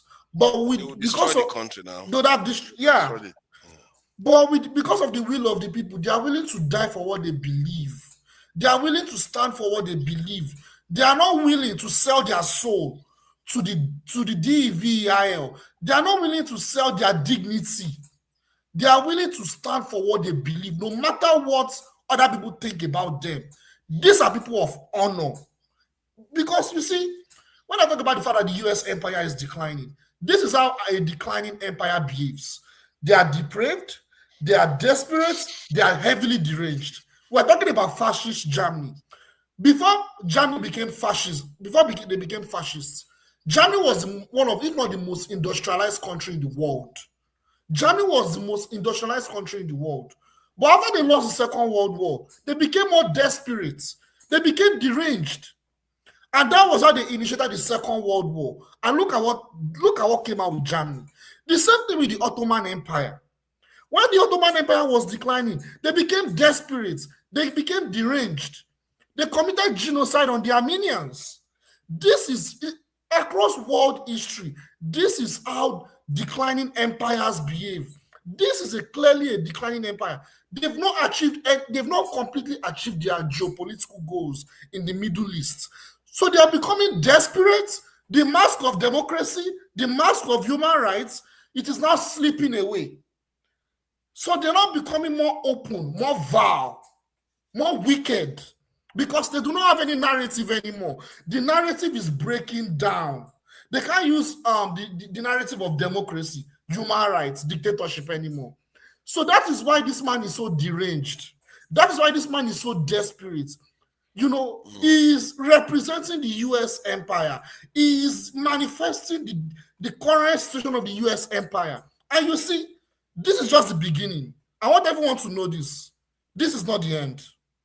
They will keep doing what they are doing. Do you think that the way the Ayatollah was taken out, it kind of, I feel like we misunderstand the Iranian system. I think it's very easy to misunderstand that this guy is a religious leader. It's not like a politician, a proper politician. Yes. So, and the reason why I'm saying this is because when I saw that video of him, I think they have two layers of government. They have the religious layers of government. They have the secular one. Even their military too, their layers. Yeah. So that's why I'm aware of that. But because he's the supreme and he's their leader, we forget that religious leaders generally tend to try to uphold, how do I put it, uphold at least a seeming appearance of morality, upstanding character. They tend to hold that no matter what religious leader you have, especially at such a level. That's what he represents. That's what he represents. Yeah, they represent moral let me finish my point. Let me finish the point because I think some part of every single time I find out more about Iran, I find out I didn't know enough about Iran. That country is a strange country, actually, in so many ways. When I discovered that women were more engineers in that country than men, I was shocked. And then you find out that it was the Ayatollah that put the fatwa not to build nuclear weapons. Like, I knew if Iran is going to go nuclear, that guy is going to die. And then he went on to, because there's no way he's going to reverse it if it's a religious man. He's not going to reverse the fatwa. So, and people, they don't believe him. You see, that's the thing. They don't believe, they think he's deceiving them. They forget that it's a religious leader that said that. Yeah. What I want to say, so Iran, their women, they are not only the most educated in Iran. Iranian women and some of the most educated women in the world in STEM. Yeah, probably. In STEM. So Iran is not a small nation. So they don't do OnlyFans. They don't do Evil. Let me remind you. Sorry. Let me tell you this. People don't know. Even the science we're talking about today, the source of algebra is from Iran, it's from the Persian. So if anything you discuss AI today, technology, that is the source. Algebra is the bedrock of any research you want to carry out in science and technology. Let me finish what I was saying, because I think the British, thank you for that. The British, they know that. And the British value Iran, and I'm beginning to see why. And the Americans know that to an extent, but because of the Israeli influence, it blinds them to it. So, but because he's a religious leader and they went and got rid of him, that could have galvanized the country more than Americans ever anticipated, which was stupid not to think that. Because if you kill a politician, everybody hates politician, but religious leader is a different thing altogether. If you kill a religious leader, the people are like, some of them basically almost worship him. So you can't just go and kill a religious leader and expect the country, especially his believers, not to adhere to his belief. And we're talking about millions upon millions of people. You know, when I saw a video of a Kurdish guy, you know, Trump was talking about giving Kurdish people weapons to go and help overthrow the Iranian military. The Kurdish guy was like, don't try that too, because the Kurdish people of Iran, 60% of them are Shia. Where do you start with that kind of Trump? You didn't listen to Trump. Trump said they diverted the weapon. He said the middleman diverted. You didn't listen to this guy. I said it's not okay. What kind of fight is that? The majority of them are from. They believe in this thing, the Ayatollah. So that's not going to work. So when I heard that, I was like, that country is heavily misunderstood. They are not like Iraq that was fully persecuting the Kurdish people. They are not like that. So, but that said, I just thought I should highlight that, because the more you look into Iran, it's not as clear-cut as people make it sound. And every day now, the last protest that happened, first they say it's 2,000 people that were killed. It's 15,000. It's 30,000. Now it's gone up to 60,000. They just those are just nonsense numbers. Those are narrative numbers. They keep increasing the numbers. They're like, what is this now? Soon it will be 100,000 to kill it. And they know Grishio's video, Not even two people. One thing about wars is that when there are wars, narrative. Yeah, exactly. Thank you so much, Ovie, for mentioning that word, narrative. Like, you know, the aggressor tends to be propagating like the narrative to be in control when there is a war like this, and that's what the West are very good at. You know, they are very good at maintaining a narrative You know, even if they are losing, they cannot make it seem like they are losing. They cannot make it seem like they are achieving their objective. So one thing I don't like about people, Jide, one thing I don't like about some of these Western commentators, including the ones that try to be objective. When they hear, let's say they are trying to come out and condemn Trump for what Trump is doing, why he started the war and whatever, then somebody will come and say, oh, Iran killed 50,000 people. Instead of them to say, no, that is not accurate, they will, because they don't want to come across as defending Iran, they will just ignore it. If they say Iran eats babies, they will ignore it. They will just, you can't keeping quiet. You have to say, no, I'm here for the truth. I don't care about Iran. I condemn what they do against human rights. I condemn what they do for against war crime, whatever. Who go hear you again? Who go hear from you again if you go like that? You see, exactly, that's my point. But it's not right. You can't, because what those people are doing is they just keep throwing lies at Iran constantly. And today, a lot of people probably believe 30,000 people died in that protest. Then I didn't get the media too now, so. So, but Jide, have you finished so that we can go to Muscat? Yeah, I also want to finish. Let me finish up real quick. Another thing I want to say, and I learned this from my mentor, Diallo Kenyatta. For those that are free, they can listen to Diallo Kenyatta. You know, he's on YouTube. He's one of my political mentors. He's up there. Yeah, Diallo Kenyatta. I will type it on the chat. Diallo Kenyatta. He's an African American. Yeah, he's an African American. He used to say something on the show. And he also told me too. One of the things he told me is that one thing about white people is when they are beginning to lose their grip on power, it's about we are either going to lose it and destroy everything, but we'll never give it for everyone to get it. It's either we have it or no one gets it. That is how white people are. That's their psychological. That's their psychological way of seeing the world and dominating the world. They would just want to dominate the world. That if they don't have it, they want to destroy everything. I rather have it. Why people when they do this? I rather have it, or if I don't have it, if I'm losing it, I rather destroy everything I have. That's how Europeans think. That is their psychological. That is how they are. Like that's how they are, and this one makes them to be very dangerous because currently, whether we like it or not, they are the ones still dominating this world economically, militarily, even socially. They are the ones still dominating this world. And what makes it dangerous is right now, their current, like I said, their power is declining. They are divisive right now. So they will do everything because of their results, because of their decline, to make sure that if we don't have it, no one will have it. And that's why someone like Donald Trump, he can say something like attacking a civilization. We need to really pick those words carefully. Like what does civilization have to do with what is going on? But that's how Europeans think. That's exactly how, this is how they think across history, even among themselves. This is how they think. It has to be a huge catastrophe before they submit. You cannot negotiate with a deranged set of people. You can't. This is something that I've learned from me. But like I said, and this is what we are seeing right now. They are declining, but they cannot afford to decline in peace. We're talking about multipolar world. They can't afford to decline in peace. They will make sure that they destroy as much as possible. And they've not, this is not the end, like I said. This is just the beginning. To make sure that the global south, the other parts of the world, will not have those resources that they have. I will stop there. Thank you. My fear is that I'm not sure this is only them thing. This is almost a living entity thing. When you have power, you've been rewarded by violence, you are not likely to stop.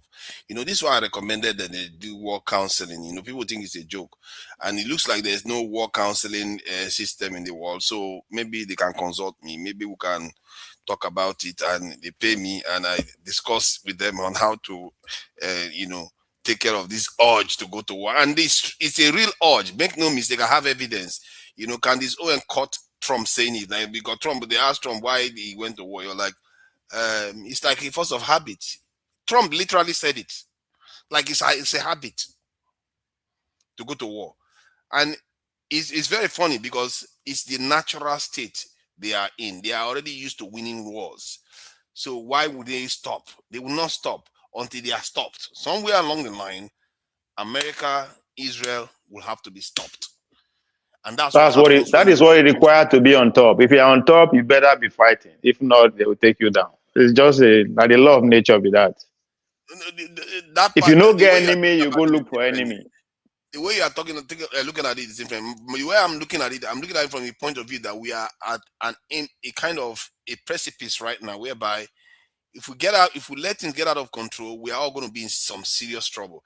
I just saw a kind of TV program about what happens when there is a climatic kind of what they call a dark winter. It's a very, very horrible thing. That it is so bad that the people that are alive, they are said to envy the people that died. The envy, that's how bad things will be. And we'll go close to that. I think regardless of what we do, we are going to be very close to that. Come on, let's not while I'm around. I'm offering my services, so we are. You are one out of 8 billion. So I'm offering my services. I have to talk to them and say, no, you can make all the money you want. I think just maybe they might stop themselves. See, the only war you have ever fought, you lost. Biafra ran you over. What else? What if their own AI stops them? Because they are listening to AI a lot now for decision making. Their own AI might tell them, you know what, this direction you're just going to kill yourself. You need to stop. You can't keep doing this. Be serious. Bring serious people. Bring mask and angel. Let serious people talk and stop this. Let serious people talk. Because today I thought I should do this because the world could change in 4 hours, according to Trump. I thought I should be on here when that could possibly happen. But as they say, Trump seems to have accepted Iran's plan. So I don't know whether you know about the details of the plan or how this came about. But what do you make of the whole development and the threats Trump was issuing in the first place to Iran, against Iran? Okay. So you're asking me what's you've of said the whole a lot. mess. I know. I added a lot. One, you thought the world would change drastically tonight. It could have. You said so. Yeah, it could. Secondly, what do I think of the fact that did you say Iran accepted Trump's deal or Trump accepted Iran's deal? Accepted Iran's deal, a kind of. Okay. Well, just 2 weeks. Just 2 weeks. Temporary stop of bombarding, according to them. Yeah, on the basis of what Iran's provided. Okay, so the first, I would start with your belief that world things don't. Okay, so how do I word it? Okay, so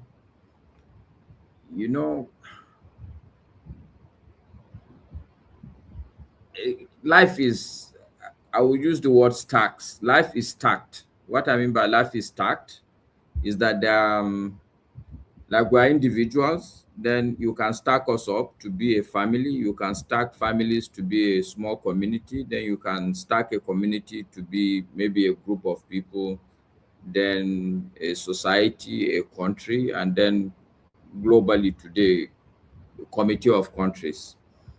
Now, because of that stacking, so things don't happen like, it's not like a chemical reaction with people and therefore the stacks of people. What I mean by in society, in human life, in human endeavors, in human events, in human stuff, things don't happen like that. They happen what you call at the margins. Okay, so let me tell you what has happened today. It's not very evident to people. The world has changed, but not in the way you would expect. So did it occur to you that, do you know the time, the deadline Trump put? What time did he put? 12 GMT. No, Eastern time. What time? That's 8 o'clock. That's prime time. Prime time. Yeah. They wanted to make the American people, go live with it. Yes. Okay. The time. Okay. Yeah. So the point I'm making is, so politics, war now, suddenly, one of the key changes that you'll see, war now is more like a drama. Did you notice that you're hosting a show today now because it's dramatic? Okay. Yeah. It didn't occur to you that we are it's not like, yeah. We are hosting to watch war. Yeah, so like this is more like this soap opera that all these South American people do, like the ritual soccer. You know, this is so it's like everybody is like you can't have your complete day without going to the media to anticipate. We're all full of anticipation. So that's the kind of change. It has happened. But the most critical change now is, so now what do you have any definite thought about what will happen after the 2 weeks? No. Exactly. So this is the kind of things that happen. These are the kind of change. So I want to just start from there, from your expectation that one day something will just happen, that you hear that they will nuke one country. It doesn't happen like that, but the changes are already happening. Something tell me somebody they will break the 2 weeks there. Something will happen and they will say the deal is off. I won't be surprised. Yeah, so one of the critical thing also for me, it's so in my mind now, all this posturing of Trump, it's like, yes, now we know that military might does not mean victory. Do you understand what I'm saying, forefathers? Is it that I've been... Yes, leave for further country. Just keep going. Yes. Sorry. I think my mic was muted. Sorry. Yeah, of course, military might doesn't necessarily mean you win the war. It doesn't. Iran has proven that. Afghanistan the same. So they'll see end up at the table, negotiating table, last. In the end, so now everybody is now realizing that. So maybe I need to backtrack a bit, because there are some countries, assuming if it was with Nigeria, I'm sure we would have done an unconditional surrender. Oh, of course. Of course. But with serious countries, chances are that if you are a serious country, that military might does not guarantee. Like Vietnam, and I heard you guys talking about, America having this, they have a knack now for war. But my mind also tells me that, you see, it's not really that they have a knack. I will call it the Vietnam syndrome. When you've lost a fight, you think you are powerful, you want to look for an opportunity to reassert your powerfulness. It's like all these boxers. You fight somebody, you lose, you go and train, you want to come back again and fight and just show that, look, that was just a fluke. You are really a powerful boxer. I think that's the problem. But again, one of the other things that they also born out of war now. They started with war. America started with war, so I don't think they can stop. But what people don't even understand is, for me, I think it's more to do with Trump. This thing has more, it will tell more on Trump than anything else. Because the truth is that wise white men, I say it 3 times, understand that Iran is not a pushover. You don't just, it's not the kind of country you fight in the daytime. With all those mountains. Yes, people forget. Let me tell you, people forget that it was truly America that used Iraq as a proxy. When I hear them talk about Iran having proxy, I laugh. Big laugh. The first person that used proxy is the same America. They used Iraq as proxy to fight Iran. But people have forgotten that. So when I say wise white man, understand that you can't just do what Trump was attempting to do. You have to be very Machiavellian with Iran.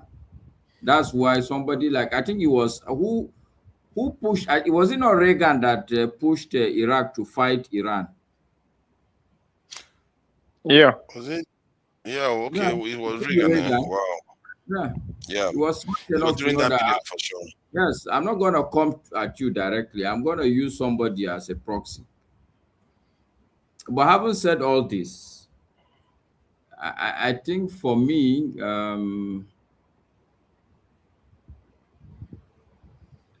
the fact is you have to read all these things within and I think it's Jide that was saying it, that you have to look at all these things within the bigger picture of what is happening in the bigger geopolitics. Take it or leave it. America as an empire is on the decline. Now, I hear what Ovie was saying, but I think the difference between Jide and Ovie is that Ovie is looking at America as a country. Yes, if you look at America as a country, you look at its GDP, its economic progress. Yeah. No, America stopped being the country over 100 years ago. I never see America as a country. If you look at America as an empire, it's so obvious that the biggest ally is the UK. Today, America is saying, go, you guys pack together, go and open Hormuz. Guys are saying no. How can it be an empire of yesterday? And why do you think he's saying that? No, the why doesn't matter. So it does. No, it doesn't. No, it does not.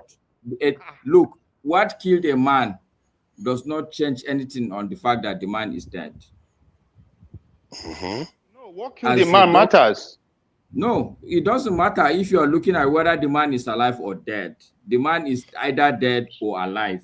You know why I said, you know why I asked you why, but when you asked you know why I said why? You have to agree with me that they have not agreed with America to start with. Today, America is finding it difficult to even get a motion at the United Nations. It's ridiculous. I agree with you. You know why? Because it's actually the two empires at war. The British Empire, the American Empire. They meet in Iran.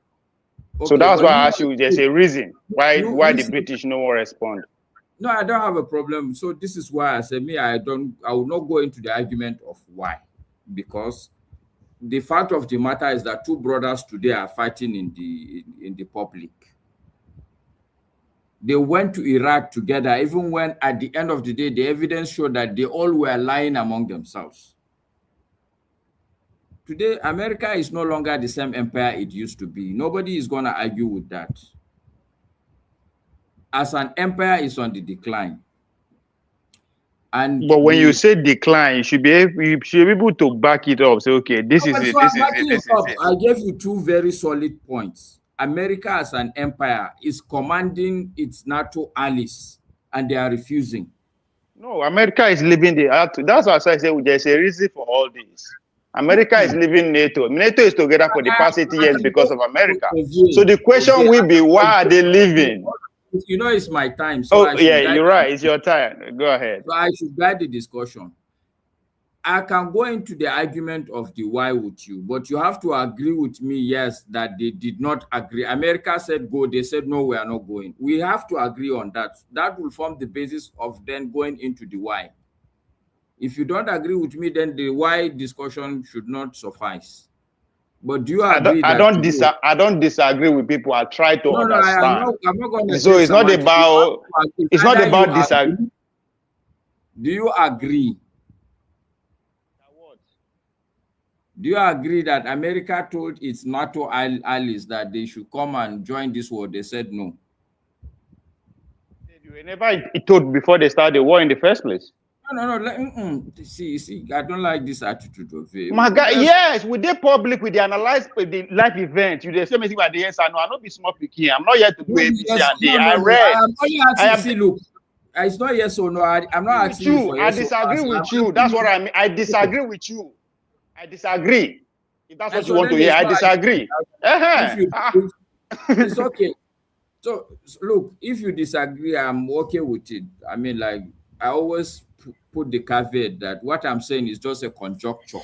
It's not written in any book. It's neither a fact nor a universal truth.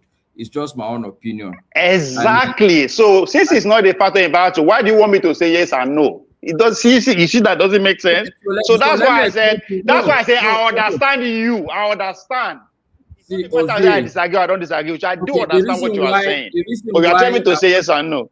The reason why I wanted you to agree with me or disagree with me is because you are bringing up a why analysis. So I'm saying that before we start discussing why, let's even, are we on the same page or not on the same page? We're not on the same page. So therefore, if we are not on the same page, you are saying that the man is still alive. So we can't start arguing about what killed the man. But because it's an event, history, the study of events. When events happen, you analyze it from different angles. That's what this event means. Because now two people they engage, so you have to see it from different angles.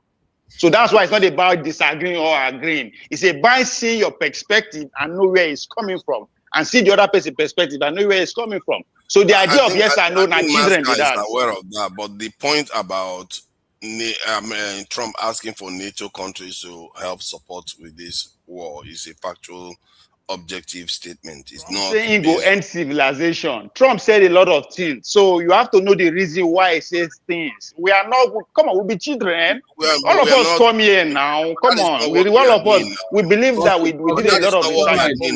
Let's not argue that point.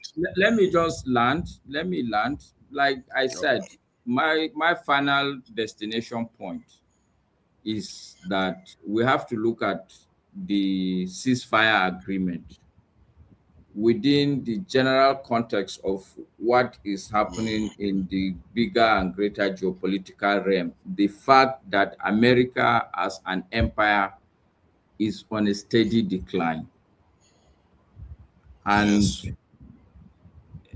it is that decline in itself, and my evidence, like I said, of the decline, which was that, number one, America as a country, to tell UK, come and let's go, for UK to say no, that for me, it's a clear evidence of the decline of an empire.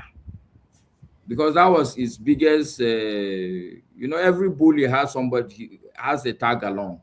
Somebody that is a sidekick. The sidekick today has said no. And I am also saying that just ordinary resolution, UN resolution to say, okay, just on paper, open the Strait, Iran open Strait of Hormuz. US couldn't get that. Are you aware that that resolution failed? Yeah, at the UN, yes, it failed. Yes. Yep. So these are small evidence, but do you know my biggest evidence? Which one? That somebody like Trump is a leader of a country. That tells you how desperate that empire is. True.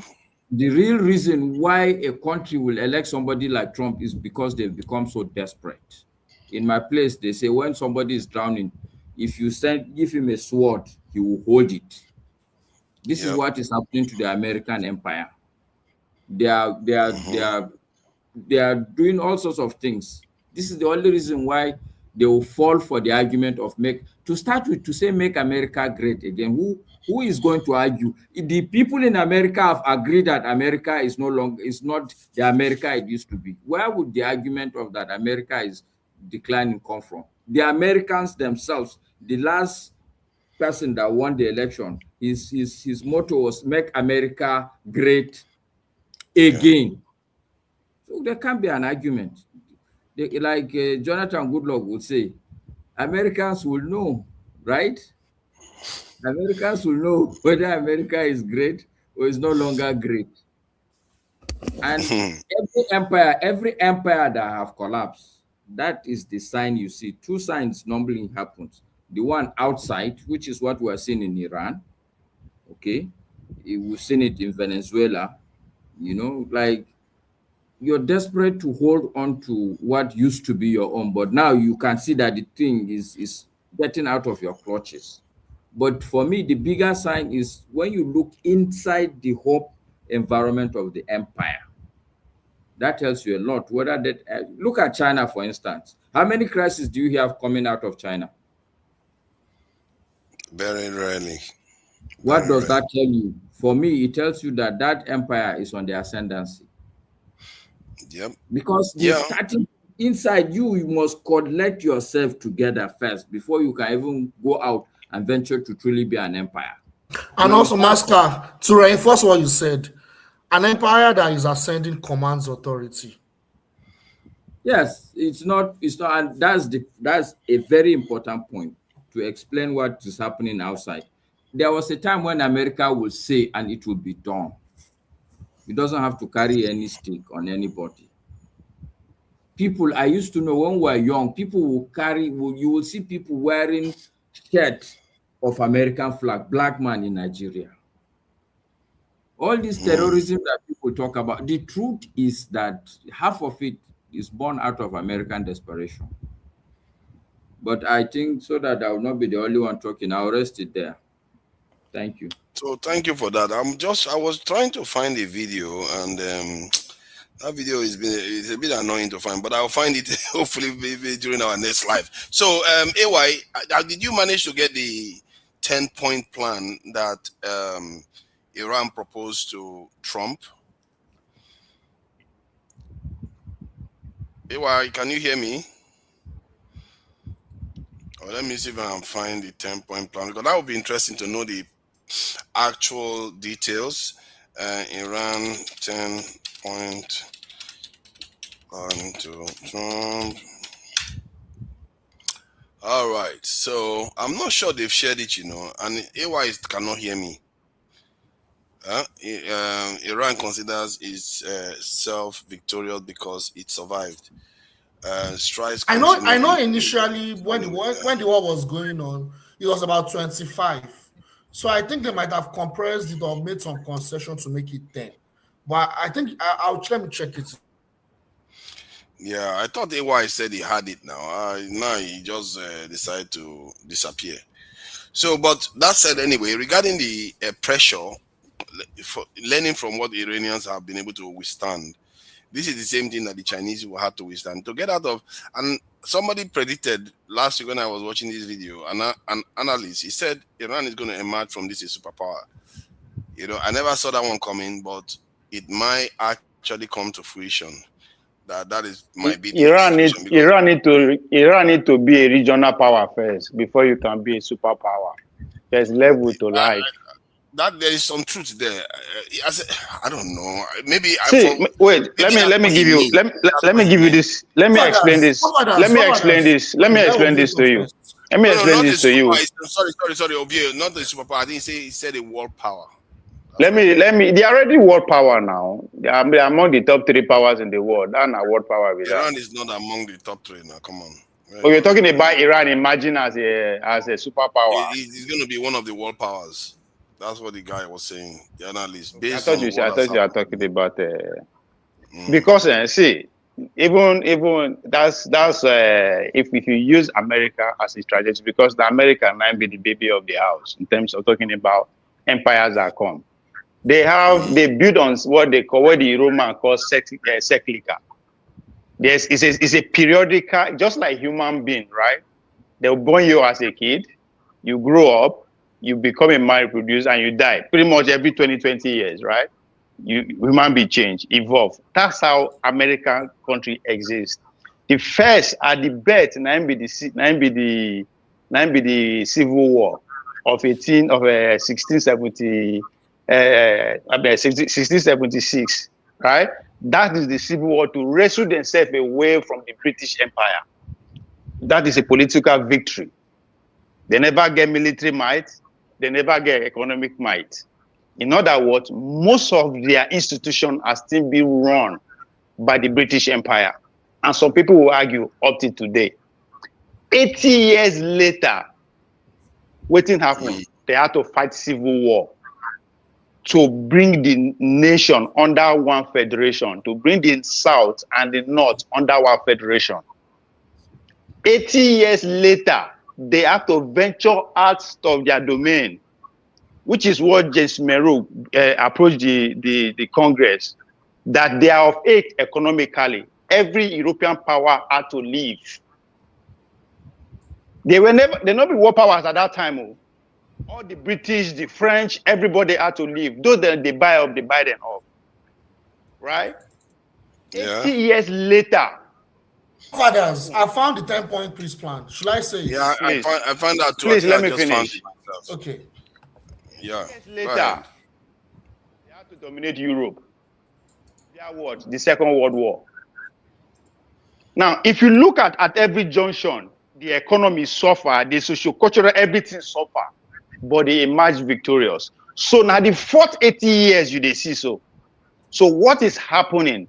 They not just wake up, it begin happen. That's why I say, come out your name of the trouble. Because if you look at for the past 10 years, what did they call them, Biden, the power, they begin empower the presidency.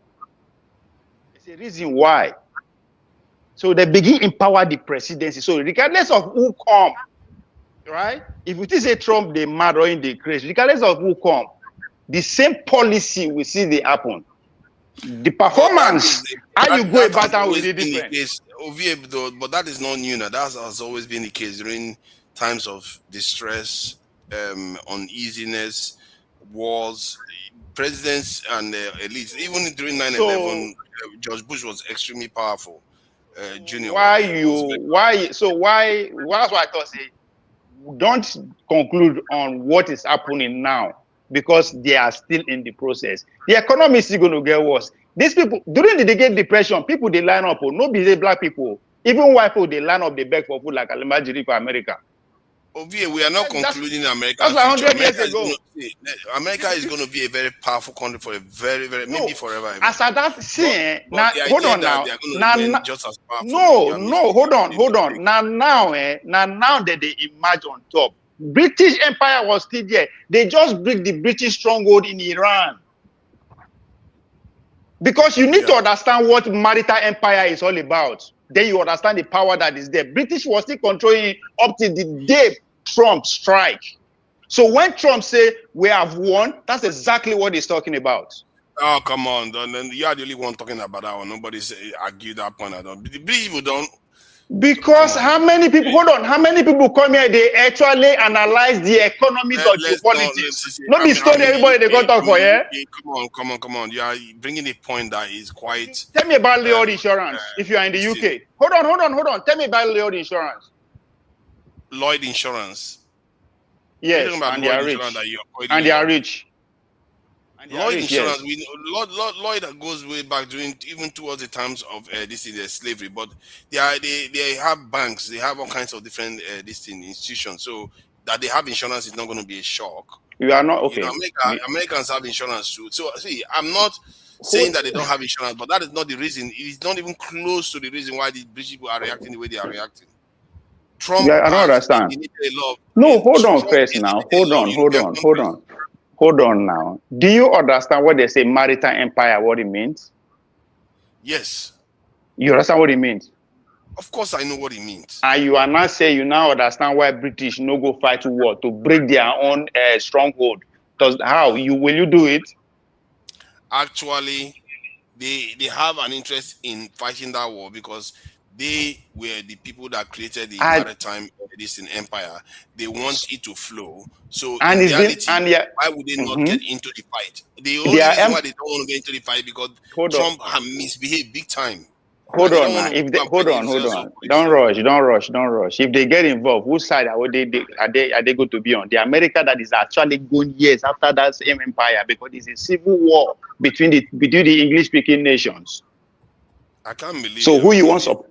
America and England. Anyway, that's what I say. See, that's why I say. Hold on. I talked for you before. Before you understand what is happening, you have to understand World War I. If you don't understand World War I, you have no clue what is going on. See, you have taken enough time. Don't do this. You might as well tell us anything. It has anything to do with visual. Can I talk? No, but sorry, Jide, let me just push back on it. I just want 1 minute just to push back on Ovie's point. Because I think, Ovie, you are saying that as of today, it is Britain that is preeminent in the affairs of Iran, and America is trying to take over in Iran. Is that what you're saying? No. It is more nuances to it than that. No, I don't want to make you quote me on that. I don't want to make you quote me on that. That's why I use the one maritime empire. We don't understand what maritime empire means. If you don't understand since when British people begin control maritime empire, waiting at the talk, so it no go make sense to you. Okay, it will not. But I just want to push back to say that for a very long time, America took over Iran as an economic interest from the UK. Go and check the first agreement that Iran and the UK reached. The Iranian oil, UK was collecting 83%. Iran is getting only 17% of their own oil. Do you understand the dichotomy of and globalists and nationalists and the agents between and the agent? So that is the part of the America that is actually in Iran that you are talking about. It's different from what Trump is leading. No, Pax Americana is different I'm not even talking about now. I'm talking of the 19th century, not now. I'm talking of the First World War you are talking about. Mm-hmm. Yes. The First World War. The First World War. I'm not British. The First World War. Hold on. America hasn't come of age now, but the British were still very much in charge. And so that's what, you see, this is the story I'm trying to put to you. That yes, true. At some point, Britain was collecting almost all of Iranian oil for free, because if you're collecting 83% and you're leaving the country, I am more focused on the logistic. Hold on, I don't care about it. No. I am not talking about oil. It's almost as if you come here, you introduce topic that is so obscure that has nothing to do with any evidence. If you have one shred of evidence for your argument, share it, please. And he's responding to me. And he's responding. Yeah, no. I'm asking you one shred of evidence what you are saying, and I don't know why we are allowed. Maska. When you look at Iran, let me tell you the fact. When you look, let me tell you the fact. Let me tell you, when you look at Iran, look at the geography. Now, allow me to moderate. We need to read the 10-point plan. I can't waste time talking about an obscure topic that has nothing to do with what is happening. We are talking about Iran. We are talking about Iran. Are you talking about the maritime law? Iran crime na their geographical location, nothing else. Now where they did be their so when I'm talking about maritime empire, I'm not talking about oil. That's why I asked you, if you don't understand what maritime empire means, I know it will make sense to you. I know why I said that. You guys can go ahead. Right. All right. According to the statement, the plan includes. I think we should just hear Ovie out, even on the maritime. We've had him out now. But there's no. I asked for one shred of evidence of what he's saying, so that we can follow the discussion. This is a continuous. This is a developing event. I expect you to listen to me. That's not fair. Hold on. I'm not saying now developing events. We are going to talk about it again tomorrow, next week, next month. So don't worry, Mascot. We'll get time to talk. Okay. All right. So I wanted to read the 10-point plan. Because that's actually quite relevant to the discussion. So it says, number one, controlled passage through the Strait of Hormuz in coordination with the Iranian armed forces, which would grant Iran a unique economic and geopolitical position. Iran is going to be doing that in that 2 weeks. The necessity of ending the war against all elements of the axis of resistance. So now this is an interesting point, and I like that, because Iran is saying the war has to end against Lebanon, which is Hezbollah, Hamas. All of them need to end, not only for itself. You see, this is the thing about Iran. Iran seems to always do things not only for itself to an extent. The withdrawal of the U.S. combat forces from all bases, that's not how good, from all bases and deployment points in the region. Wow, this is what Trump accepted. No, this war is going to go on. This war is going to go on. They are all just rearming me right now. The establishment of a safe transit protocol in the Strait of Hormuz in a way that guarantees Iran's dominance according to the agreed protocol. Wow, this is capitulation, man. This is capitulation. Oh my God, man! I can't believe America accepted it. This is crazy. I can't believe this. Forefather. Oh my God. This one shocked me. I can't believe America accepted this one. I told you it's desperation. I told you earlier. That is it. Pure, Trump has been unadulterated desperation. Let's read on. That's let me read it. Let me read the 10-point plan. This 10-point plan is crazy. Wow. I don't see one America will be happy with it. Even but I think to Nigeria, I'm not surprised. Trump will accept it. Okay, well, let me carry on. Okay. The shame still, I will tell you why. Let's please the list of shame here. Because this is shameful. This is shameful to accept. Oh my God. America must be on its knees to accept this. Okay, I don't mean an insult of America, Trump. Before Americans come for me, all these Americans have not been Americans, okay? The establishment of a safe transit protocol. Okay, I think I've read that one. Full payment of Iran's damages according to estimates. You can't make that up. The lifting of all primary and secondary sanctions and resolutions of the Board of Governors and Security Council. Hey, what a big demand. The release of all Iranian assets and properties frozen abroad. And finally, the ratification of all these matters in a binding Security Council resolution. Oh my God. Oh my. This is maximalist from the point of view of the Iranians. This is like asking for everything they want. Why do you take the MAGA money? Why do you take MAGA money? Listen, you got to have mercy on the MAGA people. Let me tell you. That is a slap. Let me speak on the area of economy. I'll give you an example. This night alone, after market, when they announced this, S&P ETF moved by 2.something%. That's a lot, right? That's a lot in terms of when S&P move even 1% a day. That's a lot. So all the stock market now is basically up by more than 5%. So this is what happened, right? Tomorrow you will see everything. See, America is suffering. This is not about America, it's about Trump. Like I said, you need to distinguish between Trump and these lunatic people and the American people. American people are not supporting this war.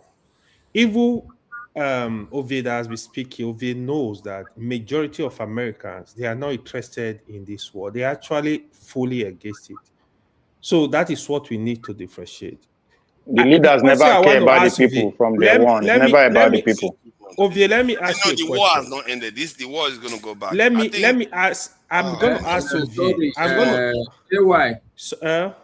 AY, but I think you guys are misleading forefathers. So this is not. No, because it was what is called a conditional ceasefire. There will be talks held this Friday, which is next tomorrow in Islamabad. I understand that. I understand that, but can I talk about that real quick? The conditions you are reading, the conditions are irrelevant. Because a condition. Let's all stop. Masker, just to clarify, Pakistan is a client state of the U.S. empire. So if you notice the trend of the negotiations, you realize that all the negotiations usually within all the vassal states of the U.S. empire. Is it Qatar? Is it Oman? And when the negotiation is going on, they go and attack Iran. I believe I sense something interesting is coming. We don't know what it is. Even the Israelis have problems. Even the Israelis have problems with this deal. They are saying that they have concerns about the deal. This deal is not going to hold because that's what I'm pointing to you for. There's no deal. If you are going to discuss next tomorrow, how is there a deal? Okay. I think I'm mistaken. So maybe I'm using the wrong term. I'm not saying there is a deal. It's not a deal. Hold on. Let me say something. I'm going to let you talk. I just need to address Masker. Let's one at a time.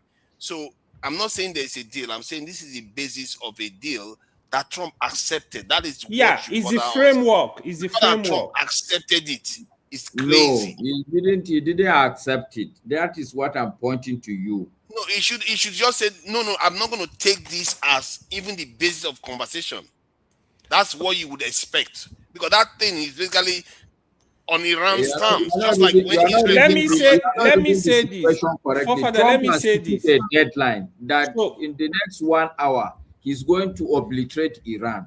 It is important for him to either obliterate Iran or give a reason why he's not obliterating Iran. Today, the reason is that, okay, we are going to meet on Friday. So let me say, you guys 2 weeks. Have you even read it? Have you even read it? Hold on, Fofana, let me correct it. Please look at it. Trump, at least these are the terms. Trump is fundamentally committed to this 10 point. This is the framework of any further discussion. So, what you guys are saying is not that it's complete. This is a ceasefire. I don't know what's going on with Masca these days. It's actually jubilating. Come on, Trump is going to sleep well tonight. You want there to be flogged. Even the Israelis, I'm reading it here. The Israelis are saying they are not very happy with this. They have concerns about the deal, but they don't have option. This is not going to hold. You see, this type of deal, I've seen this type of deal before. Israel giving this type of deal to Hamas. I've seen it before. And towards the end, Israel will start the war again. But this time, it's America that will start the war again. I think they're just buying time. For whatever reason, they're buying time right now. They're going to start the war again. Iran will also prepare. That's what I'm exactly explaining to you, forefathers, that all the conditions Iran has stated is irrelevant as far as Trump is concerned. What he is looking at is the threat he has issued. He has issued a threat that today at 8 o'clock he will obliterate Iran. And he is smart enough to know that by that 8 o'clock, it's either you obliterate Iran or you have an excuse why you are not doing it. I agree with you on that, but he could have said my toe was not in me. But to accept this, he could have said my toe was not in me. Saying. So how can you accepted? Why are they holding discussion on Friday? What Masca is basically saying, Trump want to save face. Yes. But this is not saving face now. This is slapping face. That's the problem. So. Actually, Iran actually speech on his face. Israel thinks so. Anybody that looks at it would think so. They speech on his face. The deal is on the terms of Iran.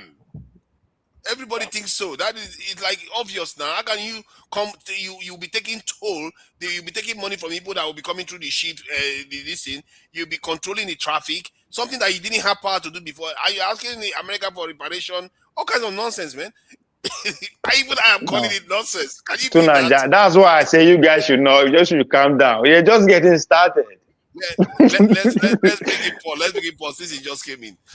Paul, what do you make of this, man? Because I thought this was very obvious. Like, this doesn't look like Trump being in a strong position at all.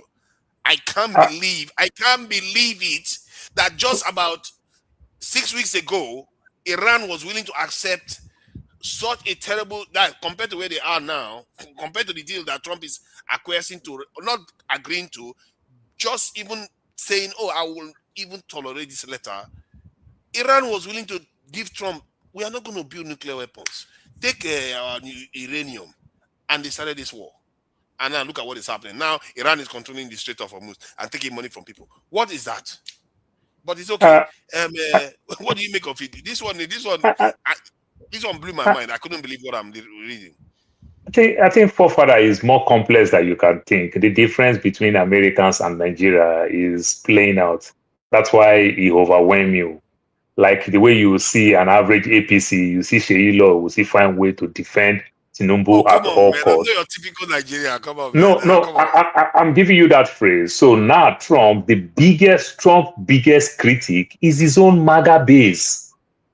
The Democrats, one corner of their mind, they also support this war because the people, the Retron, the Lockheed Martin still bribe the so-called Democrats. So if you notice, they are not really talking very well. The Democrat leaders are never at a good percentage. They are also not talking. So in this case now, we are talking Trump own base is fighting Trump. And now it's looking like now Trump may likely lose the Senate. It is clear that he's going to lose Congress, but now he may likely lose Senate. And now they started pushing another thing. Trump and JD Vance, they are not getting it so clearly and everything. They are putting on the old damage control because Israel is supporting more of Marco Rubio. You understand? And everything. So it look like JD Vance, they want to betray JD Vance. So now if they win the both house, impeachment is coming. And many Republicans is seeing themselves that this nonsense that Trump is doing, they're going to lose out of the election. So you'll be so shocked that Republicans can also join. They kick Trump out like Johnson 74. You understand? So a whole lot of things is going on. And now the MAGA base that will also support this thing not happen, good percentage of them, big percentage of them, you understand, they are also not happy with what Trump is doing. They are the real critic with what is going on. So that aspect is there. The economic aspect is also there. Then with that promise that you promise, you tell America, don't vote for Kamala Harris because he's going to go to war. No more war, no more war, no more war. So his own MAGA base, they feel betrayed. You understand? So how will he manage that part? Then this thing that he said, this threat and everything that he said, they are not happy at all. The market is not happy. His base is not happy and everything. Then he has procrastinated 3 good times. This is the 4th time. How do I do this now? If he goes ahead, it's a problem. If he didn't go ahead, he's using all this excuse to find another excuse to say, okay, let me put boot on ground. His own MAGA base is saying, if you put 1 boot, Israel should put 3 boots. And Israel said it clearly, we are not putting not 1 boot. But Israel is in Lebanon, and it's in land. You understand? Only the name of excuse of buffer and everything. You can push all the way to Lebanon, claiming land, but you don't want to put 1 boot on ground to go to Iran. That you they will not be able to claim land in Iran now. That is why. you see the problem. So Trump is just between the devil and the deep blue sea. How will he manage these issues and everything? Remember this thing, this pause that we're talking about is just 2 weeks while negotiations start. And at the same time again, even though Iran don't believe the negotiation, you understand? Because Iran don't believe that, they just want to also buy time to go restock. You understand? The whole of the Middle East there, among all those Saudi Arabia and everything, they don't allow people to video anything. The same thing with Israel. They catch you video, leak anything, you are in trouble. Which means Iran is really dealing with them very well. We don't get to see all those things. You understand? So there's a whole lot. And Iran understand that if these people go and take break, they just want to go restock and everything. That is one. Then Saudi Arabia is scared. Then the biggest meat of all that they are using against Trump now is Israel. Israel have gas. Now, what is that? Their gas company, Letovite, something like that. I didn't pronounce the name very well. Something Letovite, something like that. So Israel really wants Iran to bomb Qatar, their LNG. Israel will be happy for Iran to also lose their gas so that Israel will be number 1 when it comes to gas. All Israel think is evil. Nothing good come from them. You understand? So to Israel, and all this information that is coming out, you must understand that Israel is losing the battle strongly with young people in America. Yeah, old people will buy all this nonsense with Fox and the CNN and the likes. You understand? But with social media, all this information is coming out. And people are saying, really, really, really. So it's just hard to manage. No matter how you want to do anything, if you want to put boot on ground, any excuse you will give with boot on ground and everything, they'll ask, say, will Israel also put a boot on ground? You understand? If you don't put boot, the only thing that you threaten is exactly what Trump just did. You understand? I'm going to nuke your power supply. I'm going to nuke this. I'm going to nuke that and everything. Problem. Then China that is not even talking.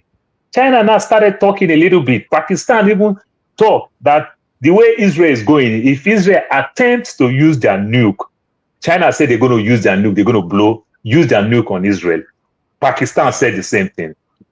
So voices that is not talking have started talking. So the whole thing is very, very complex and everything. All some people is telling Trump, take the win and walk away. You understand? At the end of the day, you do PRO. You use the media to do PRO.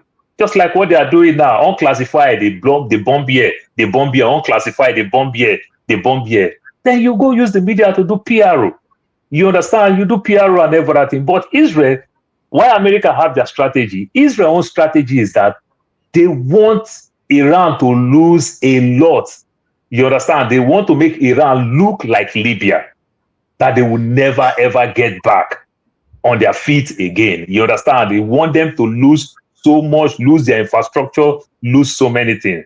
So it's a whole complex issue, the way Israel is taking it and the way Trump is taking it. And Trump being who he is, being that bully, and have a whole lot of sellouts and everything. So these are the things some people now is telling Trump that if you can take your time to fire Pambondi, if you can take your time to fire Christian Noon, all these Israelis people that are all over you, that didn't vote for you 2016, keep them around you. You don't need these people around you so that you can think straight. So a whole lot is going on.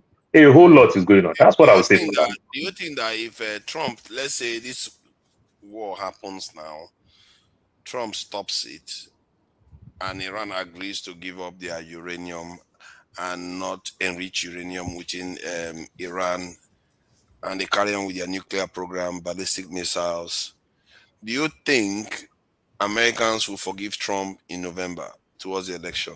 Because by May they would have stopped everything. Good question. You must understand what MBS has been doing, coming to America, trying to talk to Trump and everything. They are asking for their own, they want to also build their own nuclear weapon. You understand? Because they know Israel is coming for all of them.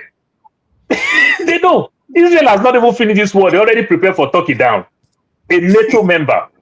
They know Israel is coming. So Saudi Arabia is asking. So remember, Iran had the knowledge. That's why they threatened to bomb what's that damn university? I forget the university name. They are threatening all those things. Iran don't have problem to release those uranium. Iran don't have any problem because the real one that they have is in their brain. They now have the knowledge. They have the everything. They can always get it back. You understand? They can always get it back. And it's just a matter of time. The next 30, 50 years from now, everybody going to have it. But do you think they will forgive Trump by November? Oh, by November? No, Trump don't even need TB Joshua to prophesy that one. Trump already knows that. He's losing heavily. You don't need a soothsayer for that one. Paul, put money where your mouth. They make we bet. Make we bet. Republican don't go win midterm. Republican will lose midterm now. They will lose midterm heavily. Put money where your mouth there. I'm down. This type of betting I like, however, I will bet you $1,000 to your $100. That's how confident I am. Okay, deal. Yeah. Democrats will win now. Come on, why would you bet against them? I will add 1,000 to I tell you, I say we are in so a to be different 2,000 time. against your $100. $100. Your week $100. Okay. Commission. Anybody that win, my own is 25 commission. That's the right way. That's the right way to do it. Let them give you a cut. Okay, I think it's going to be interesting because I think because of what Trump did with Maduro, took out the Khomeini, decimated Iran to an extent. He did decimate Iran to an extent. And if they go and sign a deal that takes the uranium away from them, and all this is wrapped up, let's say sometime around May, June, I can see a situation whereby instead of share a link, please. Somebody else has somebody wants to come in. Okay, I can see a situation whereby instead of Democrats gaining the Senate too, Republicans might hold on to the Senate, but they will still lose the House.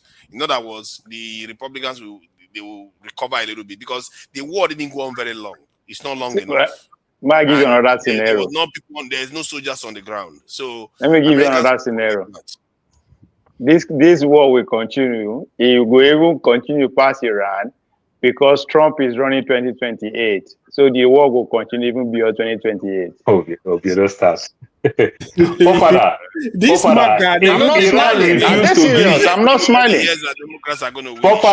If Iran refused to give the uranium, what do you think will happen? The only way they can get it is to put both on ground, which means American soldiers are going to die. Wait, Yes. so now because as a Trump will run, now maybe that's how they lose more. You understand? You can't threaten with you want to blow. They can't go on the ground. It's too dangerous on the ground. How do you get it? You understand? This thing, they are hiding this thing heavily.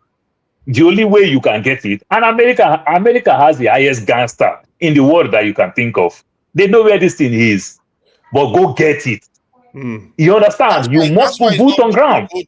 See, that's why it's not good to go to all this Shakara war. Because if you go to all this Shakara war where nobody beats you start the war, every one man you lose, you pay a price for it. That's why America cannot afford to lose soldiers. Normally, you can lose thousands of soldiers. That's how wars are.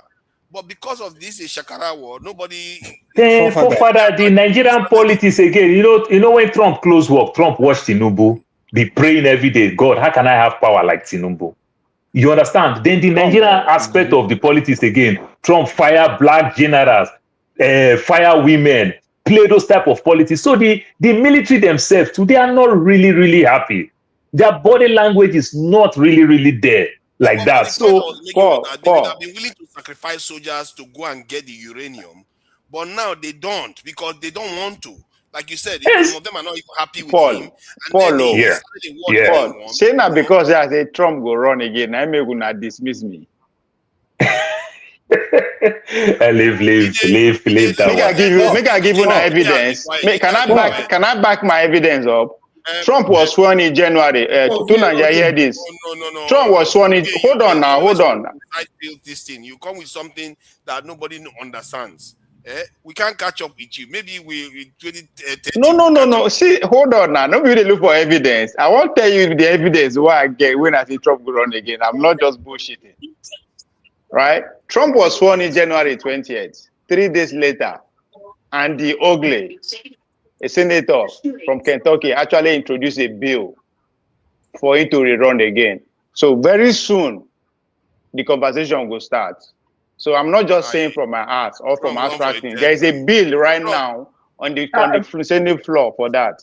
And the reason the reason they are giving, make I tell you what the bill is about. Obama will run for a third time to forget it. No. Let me tell you the reason. This is what the bill is about. The reason they are giving is that any president who did not run for 2 terms consecutively, right, stand a chance to run again consecutively in the future.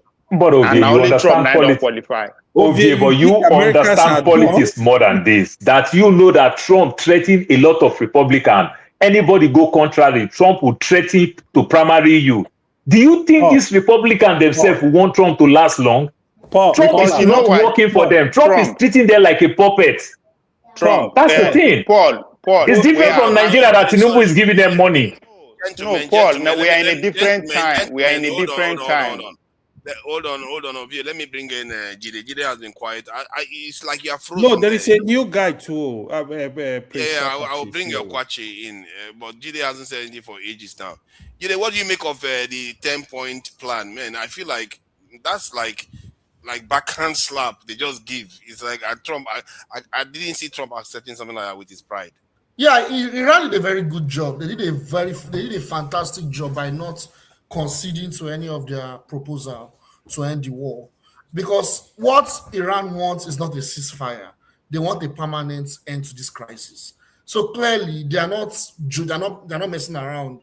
So that 10-point plan is sending a signal that we are not conceding.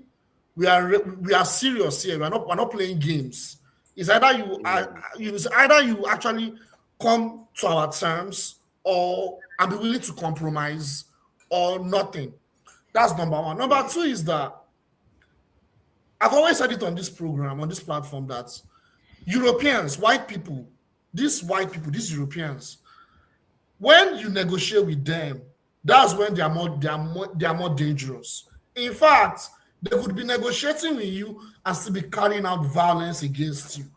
And that was what they did to Iran, clearly. That was what they did. During the negotiation in Oman, you can see that was when they started this war. So they are very dangerous when you are negotiating with them.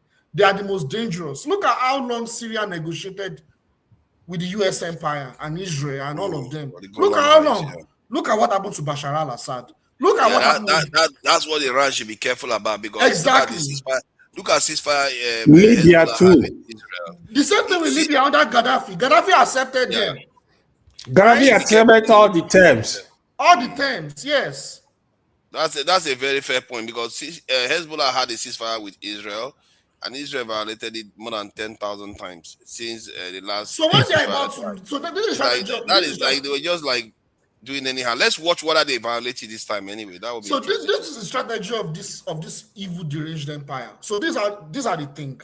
When they are losing a war that they didn't plan for, when they are losing that war, the only thing they can do is let's put a ceasefire. Let's do a temporary ceasefire. Let's negotiate. When they are doing that negotiation, they are rearming, they are re-strategizing. They are rearming, they are re-strategizing, they are pulling resources together. That's what they are trying to even do with Russia. They did that to Hamas multiple times. Exactly. They did that with Hamas multiple times. They killed all their leaders. Yeah. You see, they will negotiate, then come back again, negotiate, then you reach a ceasefire, then come back again. This is the name of the game. And Iran better be careful. Yeah, but the good thing is that these points that they've laid out, as they've made these points, they themselves should be preparing for more war. Because if they let their guards down and they're negotiating, I'm telling you, that's where they may actually lose this war. So they have to be very smart and not keep their guards down at this point, because they have so much advantage now. The world is on their side. They have all the leverage right now. They have the advantage right now. So they should not let their guards down like in Syria. I don't think they will, because these people lost their top leadership, lost their Khomeini. They lost too many people for them. Because Pakistan, country, I don't trust that country. If I was them, I would never forget. I will never forget what America did. Because honestly, I would even like if that proposal. I would like if that, because Russia already has some people they have some connection with Israel, right? It would have made sense if this negotiation is going to carry out in Russia, because Russia is not a vassal state of the US empire. But why Pakistan? This is what I'm saying. Pakistan is a vassal state. No, Jide, look Pakistan from the place of Saudi Arabia. Saudi Arabia keep giving them money. And Pakistan with Saudi Arabia have a military treaty. So which means Pakistan is supposed to join Saudi Arabia to fight Iran. And Iran and Pakistan, they have good relationship. So it's hard for Saudi Arabia, for Pakistan, because they're going to lose where they get this free money. Saudi Arabia help them, give them jobs, give them money, help them in terms of bailout. They borrow this money like they borrow in World Bank, never pay back, and every other thing. And the price of gas in Pakistan is tough. Even though their electricity now, as of today, they start rationing electricity in Pakistan. So it's hitting Pakistan in a very hard place. So for their own survival, that is what they are doing now. It's not for anything. It's not for the puppet of even US, because they also don't even trust Trump very well. What you said was very reasonable. Honestly, I want to respond. To support your point. What Jide is saying, Paul, is that even if Pakistan is doing this thing in good faith, there's every possibility that inside the dark room, somebody, whether it's Saudi Arabia or America, can twist Pakistan to come and do something that would hurt Iran's interest. In addition to what Pastor said, we should not forget the Sunni. AI will better know what I'm to talk about. We should not underplay the Sunni Shia madness. We should not underplay it. The Sunni Shia madness. Those Sunni, those Pakistani and Saudis, they don't like, well, they have some relationship with Iran, but they have this animosity towards Shiites. So I suspect, my thinking is that don't believe that. My thinking is that the Pakistanis are generally closer to Iranians than Saudis.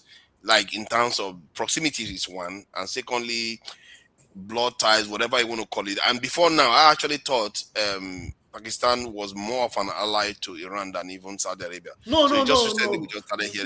Pakistan, the kind of, like, I agree with what Paul said and what you said. It comes from maybe like an historical, ancestral connection. But in terms of political connection, Pakistan has a very rich history with the US empire. Pakistan has always been the bulldog of the U.S. empire, if you know what I mean. They have been the bulldog of the U.S. empire. So Pakistan should not be a country that Iran should intermittently is up and down. They have been up and down. They didn't even get no. Actually, the major reason Pakistan they kind of like get closer to US is because of India. They use that to checkmate India. Actually, it's always up and down that relationship. It's always like that. Yeah. Let me give you. I mean, to be fair, if Imran Khan was the one in power, if Imran Khan was the one in power, I would have been more confident that Pakistan will not sell out Iran. But the people that are in power now, no, I don't. Sharif that's Jide, all Pakistan be like Nigeria politicians. Let me bring the prince in. You know, I think the prince came in because he heard that Democrats are about to win an election that they've never won for ages. So what? Who told you? That's not. That's not why I'm here. The only reason why I'm here is he want to console MAGA. I wanted to ask for that voted for G10. How far? How market? And then Canada is on the comment section. Come on this platform. Come on. Look. If you don't support this war, and Kamala Harris is fighting war, then you are an hypocrite. Yeah, it's the same thing. It's just the same of the same. And I said it here again today with my assertion. Well, can I talk? Oh, go ahead. There was no way Kamala Harris was gonna go to war. So all those lies that you guys have been told, thank God it's unfolding. Shame on MAGA. I pity. Even look at the people they're about to send to war. They are taking their spouses away from them. As we go and wait in Marines stuff and take their spouses and their fathers. Shame on MAGA. Wow, I don't know. Okay. It's okay. Let's hope now. You see, MAGA may be shaming themselves, but Democrats have not covered themselves in glory. They're just sitting there quietly, waiting to just get the vote. Because they are sellouts. Democrats, they are sellouts. Completely sellout. They are quite awful, but compared to Father, my allegiance to Democrats since I started voting in the US, you understand, is 90%. And 10% is independent. But what I saw the way Democrats, and even up till now, people still criticize Democrats more because of their leadership. You understand? Their leadership. Go look, Democrat leader. Go look, is this thing. It's gonna go down. And then for that thing. So Democrats are sellout. That's why they are not criticizing. From their leadership, are you seeing them say anything, fighting Trump with what to gain more votes? Because they also support it. They also support it. They no be sellout. They are part of it. Accomplice. The system have a way in changing them. If you go back 50 years ago, now Democrat did the position where Republican did now. So you have to understand. Yes. I'm talking to Prince Akwache, who think that Democrat might be the father. The Republican might be the Boko Haram. I talk to Prince Akwache. Talk to. So you guys say American society they very dynamic. There's so many twists and turns. Let's ask Prince what he thinks about the 10-point plan Iran gave to Trump. What do you make of the 10-point plan? Do you see it as a victory? Prince, they say no far from Iran. No, I think it's far from Iran. Don't let that guy feel. California is close to Iran. Don't let that feel. We already when the war starts. Can we let him answer? Okay. If you listen before the elections, I said it here. He's a con man. Okay. All those things he's doing is just I don't get it. You know, people are just so blind to think that man was a savior or that man is a Christian. Shit. No, oh my God. Okwachi, you have to take responsibility. See, that what you are saying is true, perfectly true. What? But that the guy was a con man, and they saw that he was a con man. They saw that this guy was grabbing ladies by. They saw it all. But they say, you know what? Instead of that Kamala, I prefer this con man. That should tell you something. You are poor people, you know. How can you become a president? It's just those people who have what I would call, the fear of women, that have that phobia, okay, and all that kind of a thing. At the end of the day, the thing is, I'm not gonna stand here to boast, but look, just wait for November. Wait for November. You will see. Okay, we'll all be here. You will see already. Democrats have already gained 60 seats in Senate, in the state Senates. 60 seats. You understand? So let's wait until November. We'll see. We'll see. For me, I don't brag. I mean, my own thing is. It's not because people love them, though. They are quite Prince. It's not because people love Democrats. It's because they don't. No, it's not because they can't stand this man. They can't stand this man and his life. Yeah. He said on the first day that the prices are gonna go down. What happened? Nowhere. The prices are even higher than than whatever. Okay, but I asked about the war, though. What do you make about the war itself that they went to? I know you probably won't support it because it's Trump. I didn't from the first day. I didn't like the war. I never liked the war because for me, I mean, him taking out Ayatollah or whatever it is. I said it here. I said it's not that I support, Iran. I don't support Iran in some of the things that they do, especially when I heard that they've been arming all these terrorists or whatever that they arm. But almost all these countries do all that. Even Turkey does that too. They also arm all these terrorists and all that stuff. So, but my own thing is, how can we from nowhere just go and take out somebody, one person? You have to use that kind of bomb because of one person and some few persons. That's a waste of money. If you know how much one of these bombs that they've been throwing costs, and things are skyrocketing, but we're not gonna complain. We're watching. All I know. Let me ask you though. I agree with you. Look at. Do you know that he sent JD Vance to go to Hungary to go and campaign for the Orban or whatever they call that one. That one that is gonna lose. He's gonna lose big time. Like the way Biden said no man go Ukraine. Victor Orban has been there for 16 years though. Please, I want to ask you another question. Please, let me ask you another question. So you don't support Trump going to Iran? Do you support him coming to Nigeria? You don't support Trump coming to Nigeria? I mean, God bless you. I like that question. I like that question. Okay, for Nigeria's own, right? For Nigeria's own. I don't want the person. Wait. The person I need him to go to Arsenal. That's where I need. And it's not bomb. Let them go and kidnap that dude out of that place. So to Nigeria, you see the difference between religion. The difference between religion and where in a big city belong, Abi. America will say no. But when it comes to Nigeria, I'm going to bomb Nigeria. You see how? No. They should give him a Venezuela treatment. Don't bomb. Just go to Aso Rock and kidnap. But Tinubu is not the terrorist now, so you are a terrorist sympathizer in Nigeria. But the terrorists are around him. They are all around him, and he knows them. He knows it. Okay, it's not me saying. Gumi said that the government knows every terrorist by name and their location.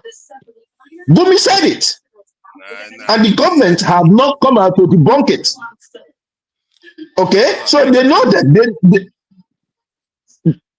You say what? But the point I'm making is that I said so does America, and America knows that too. But my point is that I think to an extent you are more consistent. I accept that because you didn't say, "Oh, Trump should go and bomb Nigeria." No. I don't support bombing. God just go kidnap him, because in bombing, innocent souls are gonna die. Look at the school children that died. Do you support American troops in Nigeria? For me, or for them to have a base, or what? They are in Nigeria now saying they are. No. I don't support it. I don't support the base. But if it's for them to go and help to take out all those terrorists, please, they should do. I don't support them. I don't support them helping. But I don't support the base. I don't support them help us. I don't support them helping us. It's going to drag for too long. It's going to drag for too long. I don't support them. But they can train them. They can train them, and No. Let them not train. If they train and they don't sell weapons, they are not there. They are there to do. Look, America has the strongest military in the world. We all know this. But one question that we don't ask ourselves very well: this America that has the strongest military in the world. Remember, American military don't produce all these weapons. It is private sector that produce all these weapons. These people cause confusion every other place to sell these things. American technology today that sell around the world today is just military hardware. Tell me another American thing. You understand? It's just military hardware. We don't need them around us. We can solve our problem ourselves. Yeah, but Prince, this is another example now. Iran has been bombed now for how many weeks now? And they are still there. People think that they can come and bomb terrorists in Nigeria and get rid of our terrorists. It's never happened before. America has never managed to bomb terrorists out of existence. So, if anything, it's gotten worse in Nigeria since they arrived. So, it's like Russia. It's like Russia thinking that they're gonna defeat Ukraine just like that. Have they succeeded? No. They've not. Exactly. See, so when you're fighting asymmetric warfare, it's very, very hard to win. Okay, let me give you one other example. Of course. The Nigerian security system, they already know they don't need training. Is because terrorists don't show up in the cities as much. The fact that they don't show up in cities in Nigeria shows you that they've started coming now. They've started coming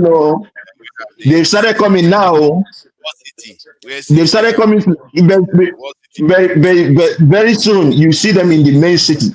It's a gradual thing. I'm telling you, it's going to be suicide bombing where they cannot stay. They're not like when they go to village. They spend 10 hours there. They just spend. Some of them will just stay there eating and do whatever they like. But cities is suicide bombing because they know within minutes security forces will be there on them and they will not escape. That's to show you that even Nigerian police can function. That's why. But the problem is that they are not in the outskirts. The Nigerian tactic or strategy is the worst because we are depending on defend and defending and all that kind of a thing instead of going to them. They know where they are. They know the locations in the bushes they are in. They should go there and attack them. If you go inside the bush, and take them out. If you go inside the bush, who's going to protect the city? You don't have enough men. That's the problem. The ones that are following a politician up and down, is that the one you want? Okay. All right, let them defend the city. We are waiting. We are waiting. You should recruit more people. That's the solution. Nigeria is a joke. I know your own is gonna cost to recruit. I know your own. Okay, look at the people they recruited for forest guard. Look at the people they recruited for forest guard. They just fire them up and down. They are just killing them up and down. Because they didn't give them weapons. No, they didn't give them weapons. They didn't give them weapons. No, they didn't give them. They didn't give them weapons. And the thing is not that the budget, they don't have money. The military gets the highest share in budget. But guess what? Corruption. You see generals building houses, buying houses in Dubai and other places.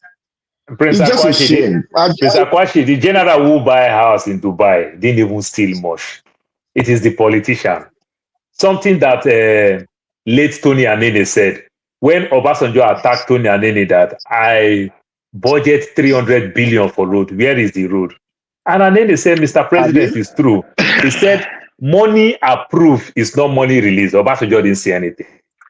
So they might tell you all these things. This politician, didn't you hear our health sector that they give the only 36 million?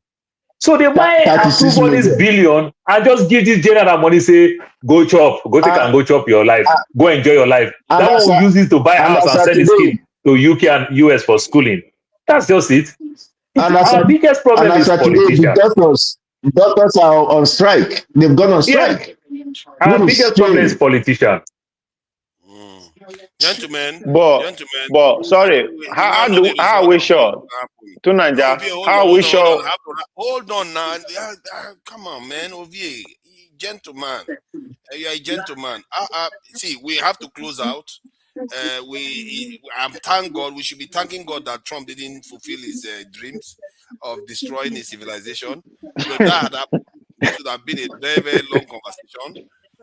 Thank God he didn't do that, and I thank God he would have gone to prison. He would have gone to prison if he did that. When they impeach him, he would go to prison. I think that's one of the things he's scared of. Those Democrats that are cowards, they will just all of them will run inside. Where una dey? Where Supreme Court pass? Where Supreme Court tells if any sitting president can do and undo, and he will not be held liable after I come up with office. So we need to be now because your brother will be that black one, Thomas. They did it under Biden. They did it under Biden. That was before Trump came to power. Because Thomas now. Thank you, gentlemen. I will give I don't know his name. Okay, Boom Boom Ray. Some time to explain, make sense of what happened today and support the diaspora voting. We have to give support the diaspora voting some, credit for some of the availability it has. Whenever you need something done in Nigeria, in UK for like somebody comes to UK, dignitary show up, or you need somebody to go and protest or something, it's always there for us here in the UK. So I really appreciate we really appreciate it for that. Support the diaspora voting, the local P. So local P. Are you saying you collect 500 for Tinubu for City Boy? Yeah, no, he's really. I've seen the way whenever they ask him for anything to do, he's always ready to do that. I don't know how he does that because I'm in UK with him. I don't know where he gets the time. And the same for Maska. Maska is it's a brilliant mind. Okoli, I come greeting. I need 12 strippers. Calm down. I think we've corrupted Maska. Corrupted Maska. So I don't know. Ovie, you are something else. I live British. let me bring support the diaspora voting and Boom Boom Ray. So Boom Boom Ray, you came first. So what do you make of it? Because we're going to be rounding up in the 3-hour mark. That's the requirement. So what do you make of the events this evening? It could have been very different.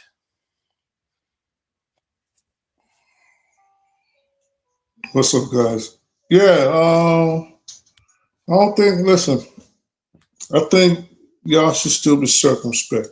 Nothing is written in sand yet. Anything could still happen. And for the person saying Trump would go to jail if he was to use, say, a nuke, at this point, I don't think these guys care. They are insane. They have a objective they wish to achieve, and that is the destruction of Iran. Now, that might not necessarily be that might not necessarily be coming from Trump wholeheartedly, but I believe because he has his back to the wall, he's being blackmailed. I think he's still a very dangerous character. So don't believe at this point any ceasefire. Don't believe at this point any supposed ceasefire that has allegedly been signed, because as we know, at least twice in the past, Iran has reached agreements with the United States or was on the way to reach agreements with the United States, and the United States, in conjunction with Israel, turned around and violated the agreements. So when you look at it from that angle, you would understand that the United States, at least this administration, does not deal in good faith. I would say, at the very least, don't be shocked if the nuclear power plants get hit. Don't be shocked if the desalination plants of Iran get hit. You have to look at it. There was something I wrote in the comments section, and I don't know if the other guy read it and tried to pick it up. Listen, in the last hour, I'd say in the last 2 hours now, over an hour ago, 15 planes in quick succession left Ben Gurion. You remember, people have been tracking this. 15 planes. How do 15 you mean? planes. What does that mean? 15 planes, 15 private planes left Ben Gurion Airport. This is very notable because since early March, Israel instituted a 1 plane per hour policy to leave its airspace.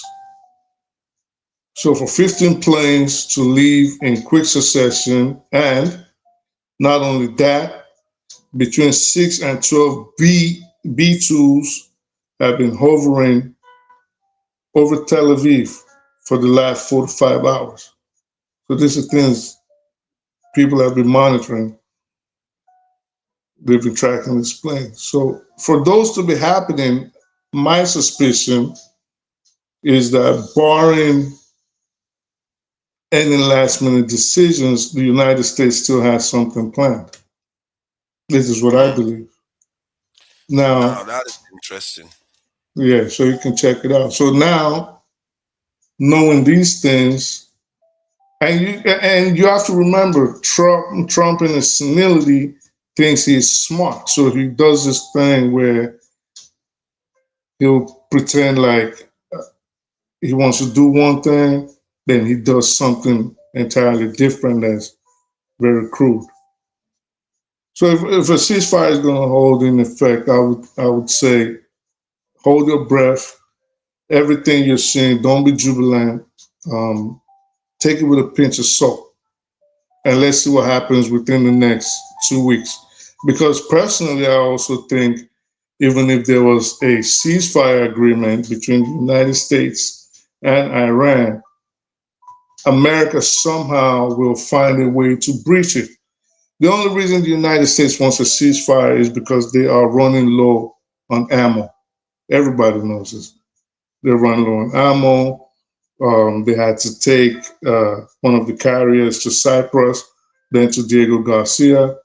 It's hard to transport weapons and men to the Persian Gulf. They've run out. Israel, right now, everybody knows Israel has only 2 days of interceptors left. Period. The next 24 to 48 hours, they cooked. So a stoppage only allows America to go reinforce, come back. And of course, you have to remember the damage they took, the United States took recently when they supposedly went and rescued the airmen when the F-15s and the F-35s were down. And they had to destroy those C-130s and the little birds that came in to extricate the remaining soldiers, which I believe they haven't told us the whole story. So for now, I'll say everybody wait with bated breath. You're dealing with some monsters. You're dealing with some insane people. Let's see what happens within the next 72 hours. Now, moving. You may have a point. It could just be this is a kind of ruse to kind of because whatever they have planned is not in place yet. Everybody's right now everybody's moving into position, even the Iranians, everybody, people that usually do this tracking on these channels on Signal and on Telegram, you watch everything. The Iranians themselves are also getting into position for something really big. So we don't know what's going to happen. Maybe cooler heads might prevail. Somebody argued that Israel might use this opportunity to announce itself as a nuclear power by using a tactical nuclear weapons in the battlefield with Iran. And that is strong. This person seems to be almost confident this is likely to happen. But there's also reports that the Chinese and the Pakistanis warned Israel against that if they do anything like that, the Israel will be targeted. And I'm sure Israel knows that. If anybody's going to use nuclear weapons, it's going to be the US. That's my suspicion. No, if anybody's going to use nuclear weapons, I've said it from day one, even before there was a war, since I came on this channel and people would insult me over a year ago. The only country crazy enough that everybody has always known is very liable to use a nuclear weapon is the state of Israel. Everybody else is very cautious. They know the implications of using a nuclear weapon. They know the implications to civilization. They know the implications to mankind. But the only people that have never cared are the Israelis. And if anybody's going to... What do you think will happen when they do it? Do you think the Chinese and the Pakistanis will act? I don't know. I honestly don't know. Because I don't think anybody's really prepared for the mutually assured destruction that's going to follow. I don't think the world wants to see it. So that might make Israel get away with it by contaminating that area. Because think about it, if America was to, because a nuclear weapon is not like you're just going to use it and the air is just going to clear like a grenade. You're going to contaminate that area with the kind of nuclear weapons they've been testing in places like Vieques in the last 15, 20 years. You're going to contaminate that area probably close to a millennia. Yeah. It's not going to be the kind that was using. It's going to be unlivable. You're going to just completely destroy that area. So now imagine if everybody decides to start shooting it, the whole earth is gone. But Israel might very well get away with it. But then, like I always say something, who knows the direction a nuclear wind is going to blow? You might set it off in Iran and it blows towards Israel. You know what I mean? So I don't think first of all, I want to know who were on those planes. Where is Netanyahu right now? Where is Simon Giver? Where is Naftali Bennett? All these people. If I can know where they are, Banner, all of them, then I can say, okay, this might be the next move. But for now, it's just up in the air. And anyway, moving on from that, Nigeria needs to be pretty careful. Nigeria is falling into sectarian violence. And for all intents and purposes, right now, Nigeria is in a civil war. Why do I say that? Civil militias have started forming in the Plateau area of Nigeria. I don't know if you've seen the videos circling around where hundreds of men were firing locally made guns, training. I don't know what they think they're going to do against Boko Haram with their sophisticated machinery, but this is what is going on in Nigeria right now. And yeah, mark my words, that thing has been going on for a long time. I didn't know it existed until I worked with somebody that was from there, and he said they've been doing it. You know, this one you're talking about is Plateau, but I'm talking about the one going on in the Benue, the thief fighting the platoon just started. Mm-hmm. Yeah. So the Benue has been going on for a long time. When you have a situation where locals, ordinary civilians are arming themselves, they don't have any trust in the federal government anymore. That is a recipe for disaster. So the Nigerian authorities really need to get on their toes, disarm those people, figure out how to secure that area, or somehow integrate them into some form of government-controlled militia. Because what is happening right now is very easy, could easily spiral out of control. And don't be shocked. Don't be shocked when you start seeing those civilians with more sophisticated weapons, because the outside bodies are watching. And with Nigeria's porous borders, the next thing they're going to start doing is arming people. And when you start arming foreign bodies, start arming them, you start having gangs and you start having rebel groups. And from there, it's over, you know. So this is the negligence of the government now. The government is neglecting the country and allowing it to, fall into this disrepair. I'm thank goodness that many parts of Nigeria is not experiencing this. We forget that, quite a lot of parts of Nigeria don't have all these problems. Thank goodness for that. And I just wish this our government actually moves. But if they don't move, I'm doing. But it'll easily spread. That's the problem, because what people are doing now, it's moving from an ethnic coloration to being having a sectarian religious division. So people now are moving based on their creed, or ganging up, or forming groups based on their religious beliefs, which I think is even more dangerous than people forming groups based on familial connections, aka tribal or ethnic connections. It's easy. It'll easily conflagrate. And the Nigerian authority has to forget about whose ox is gored and start stamping down on hateful talk, hateful rhetoric based on religion. They need to start it ASAP.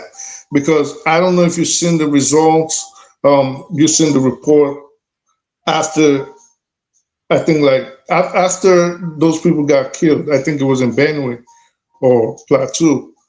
What the civilians did was they started standing on the highways too and asking people what religion they were. And if you were Muslim, they got killed.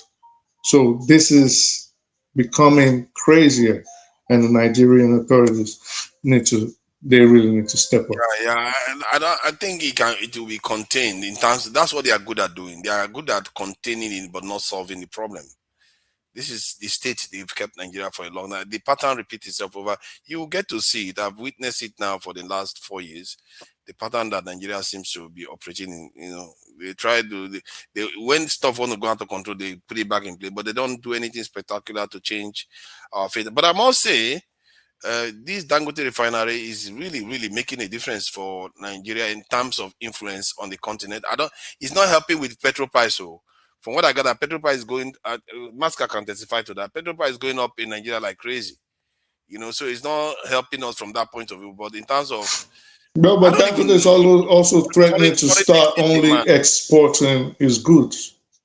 He's saying from, I think, next week, if the government does not acquiesce to his demands for more unrefined petroleum, all he's going to, and because they approved 15 import licenses for petroleum products. Nigerian government now. So he's saying if they don't, if they keep it up, he's going to just only export to Europe and Asia and the local market. He's exporting to a lot of African countries. He's exporting to South Africa, Ghana. He's exporting to a lot of African countries now. Mm-hmm. The thing, last year they said the demand for the foreign currency came down significantly because the federal government pulled a lot of licenses away. Now they are beginning to open it up again now. Mm-hmm. And I noticed that the Nigerian Naira actually got stronger when I tried to send money to Nigeria recently, it got stronger.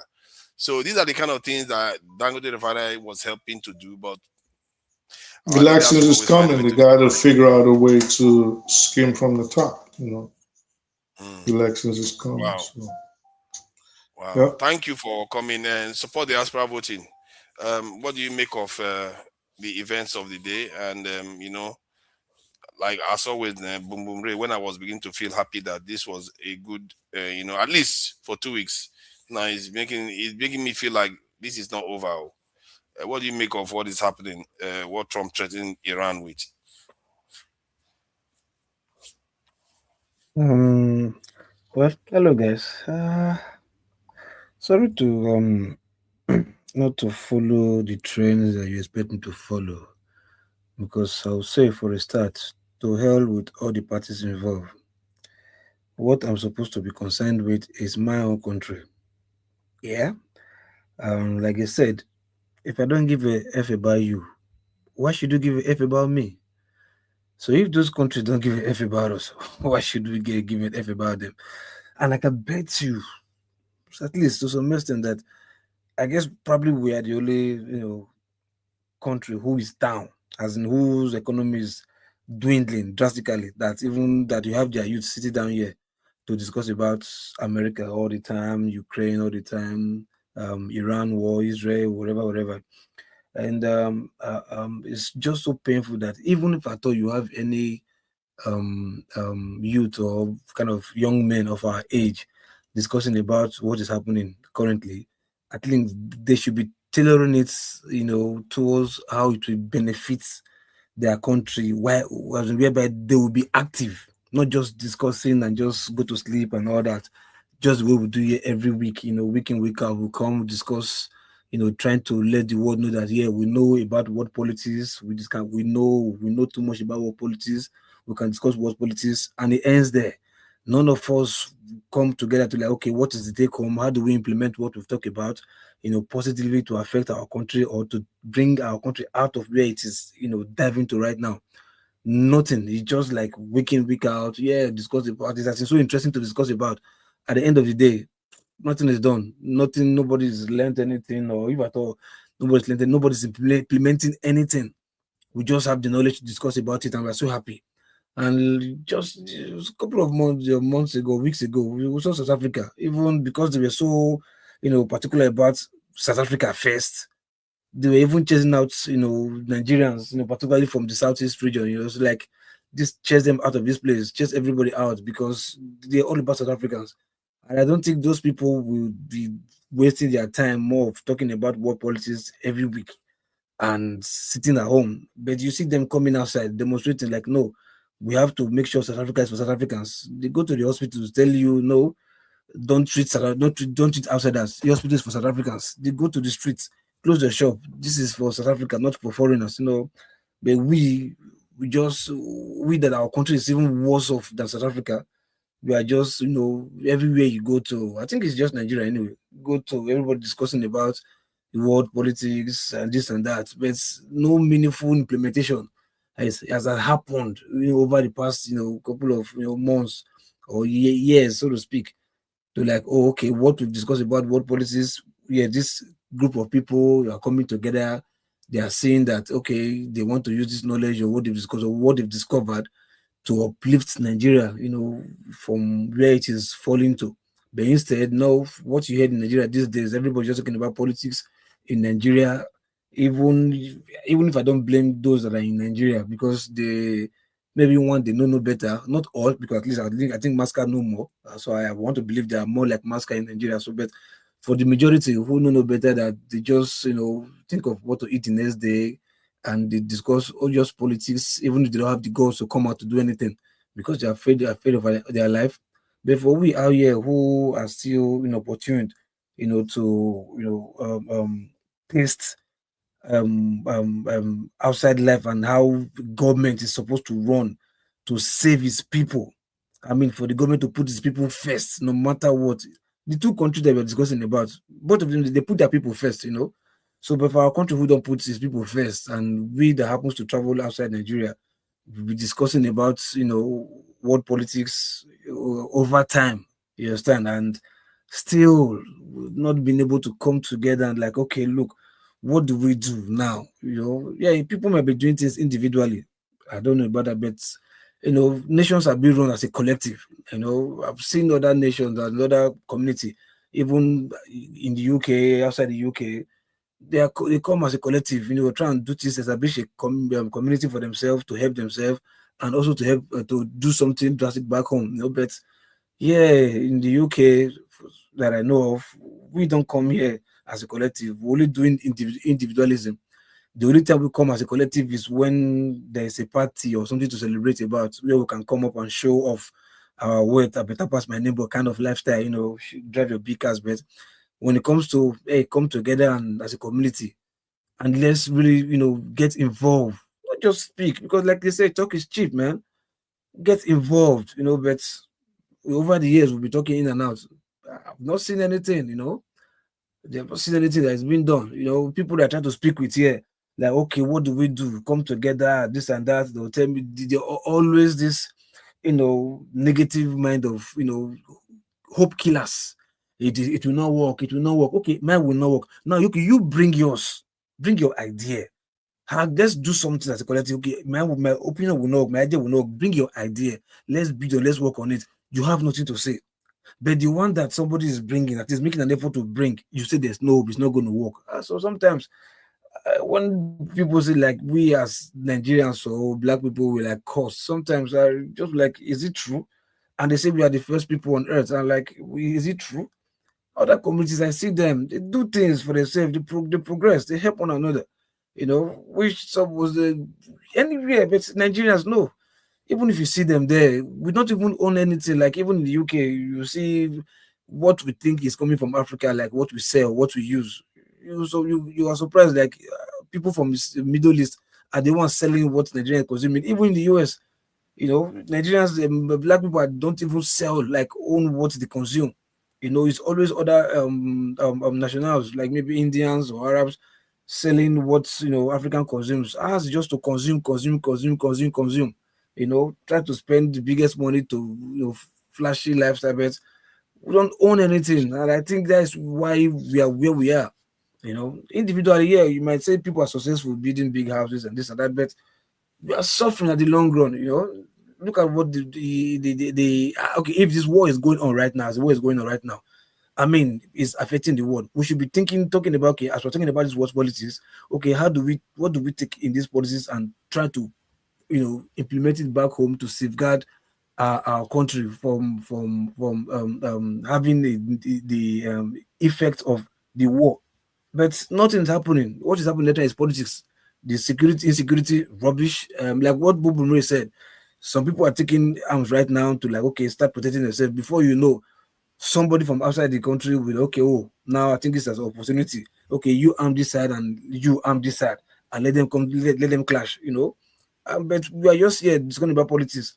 If somebody now take that thing to that direction that Bobo just said, okay, let's cause chaos and destabilize our country. Okay, just the way it's happening in Sudan, that there's never-ending civil war. If you decide the same thing has started to happen in Nigeria, okay, we have one Fulani group trying to do all this mayhem. They are sophisticated. Okay, let's arm these other people in Jos and Benue. Let them start protecting themselves by defending themselves. Before you know, civil war now starts. Before you trust me, your country don't even care. Tinubu don't even care about you people. So the army generals in Nigeria, what they care about is how to make money from insecurity. So we'll be left with everybody try to, defend themselves. You for this and you for that. Before you know, civil war, nothing for everybody. So now that we have the opportunity, we in diaspora, like look, because I'm looking at the future. We're not good. I don't know if anybody. I know I'm not going to be here forever. There will be a day I'll definitely want to go back home. But which home am I going to? Which home? A home of chaos if it continues like this. So if we don't want to see that kind of home, what do we do?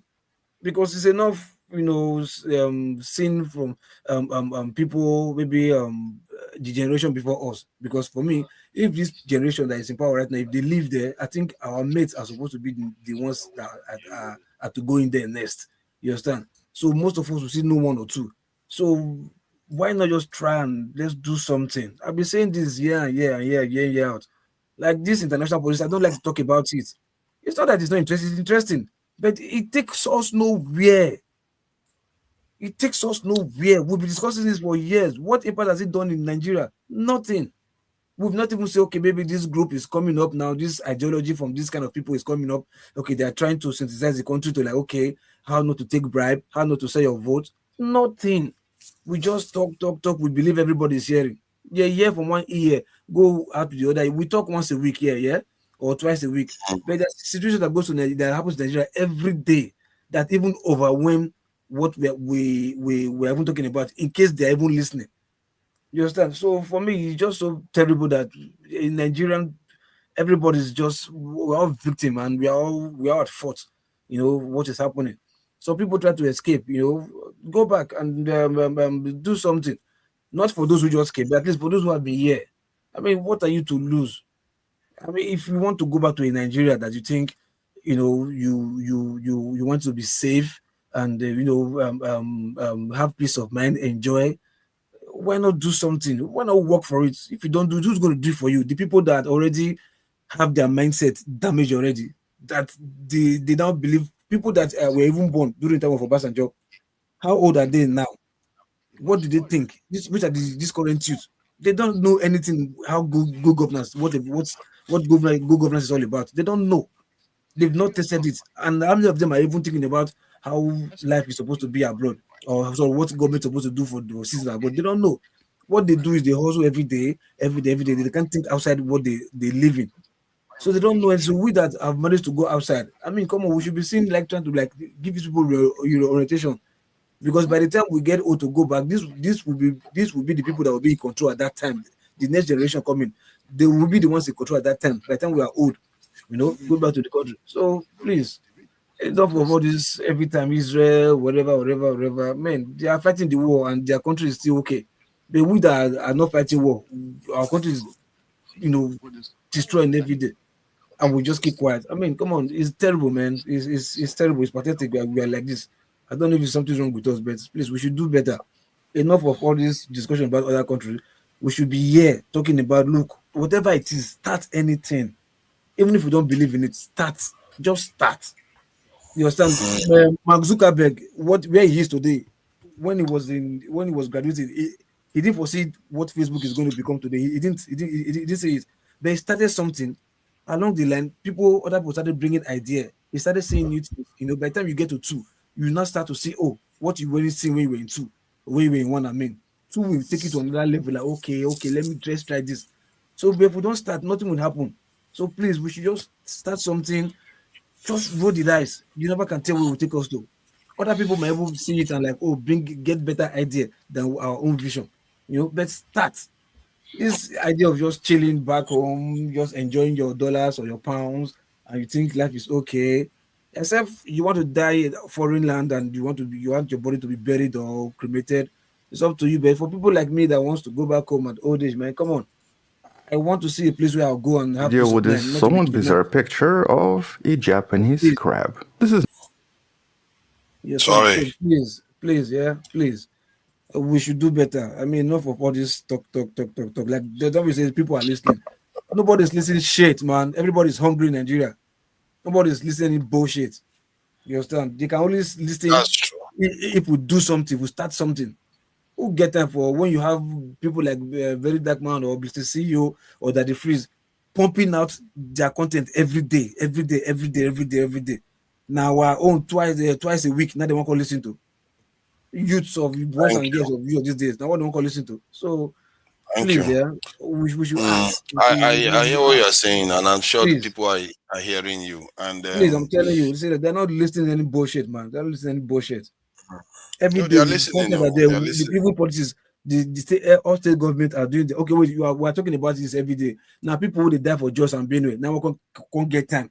Can't they load data to listen to what they talk about? Who for real or listen to about the world politics? Who cares? We are talking about what to eat the next day or how to save their life. We are not discussing world politics. We are discussing world events as it relates to us. This is why as it relates to us, but it relates to. That's why I say if we want to do anything like that, we should take whatever we learn from that. What event, And okay, it's how do we use this now to implement, uplift where we are right now in the country? You understand? So we have Exactly. to action to act. Because one of You the can things you will discuss, learn talk from about the it, act. one If you of the discuss things and you just you discuss and learn go to bed, from, come back the next day and discuss. to let you know that it's important, those things, as a matter of fact, it may even be more consequential, being able to understand the way the world works. Because if you look at Iran now, Iran is not entirely alone. It has supporters in the background supporting Iran today. So you look at it, and the same with all the other nations that emerged in the past. They always have supporters working in the background, So backing let me them ask you one and question. being able Okay, to do see, what they are doing. if the world go gaga today now, just imagine like, okay, maybe the nuclear whatever trade they're doing and it happens and it affects us, yeah. Would the state, the condition Nigeria is right now, how do people survive all these things? Depends on what happens. We might be more equipped to survive it than others, even in the No, so what do West. you mean equipped as in how? When the leadership, the driver at the front seat is taking us to where we don't know. So what do When you stuff ahead survive? is already the norm, extra stuff ahead, it may be a slight change for us, but for others may be significant. Now, As a matter let of me tell fact, you, the only way forward, let me tell you, if anything happens, the only way that will happen that people will not be angry enough to come out and start fighting the government, but fighting the government with no structure, which is too late. Now that when there is war, that's the time you're not fighting your government to do something to help you, now I hear what you are to put saying you in effect. because Because now the no, world has gone gaga already. You will not be fighting your government because that's the For only way. fun, is it okay if I quickly answer that? Look up I'm sorry, when this every piece, touch look everybody. up every piece of information helps. All right, so it doesn't necessarily. No, It could see, be just one. get my point. Wait, hold I'm not on. saying it Just helps, but stay helps with when me. you implement. Just Not stay helps with me. and it helps and do nothing about it. Just try to stay with me. So every piece of information helps. It could be for as far as I know or what I believe, most of these channels viewers are mainly in the West.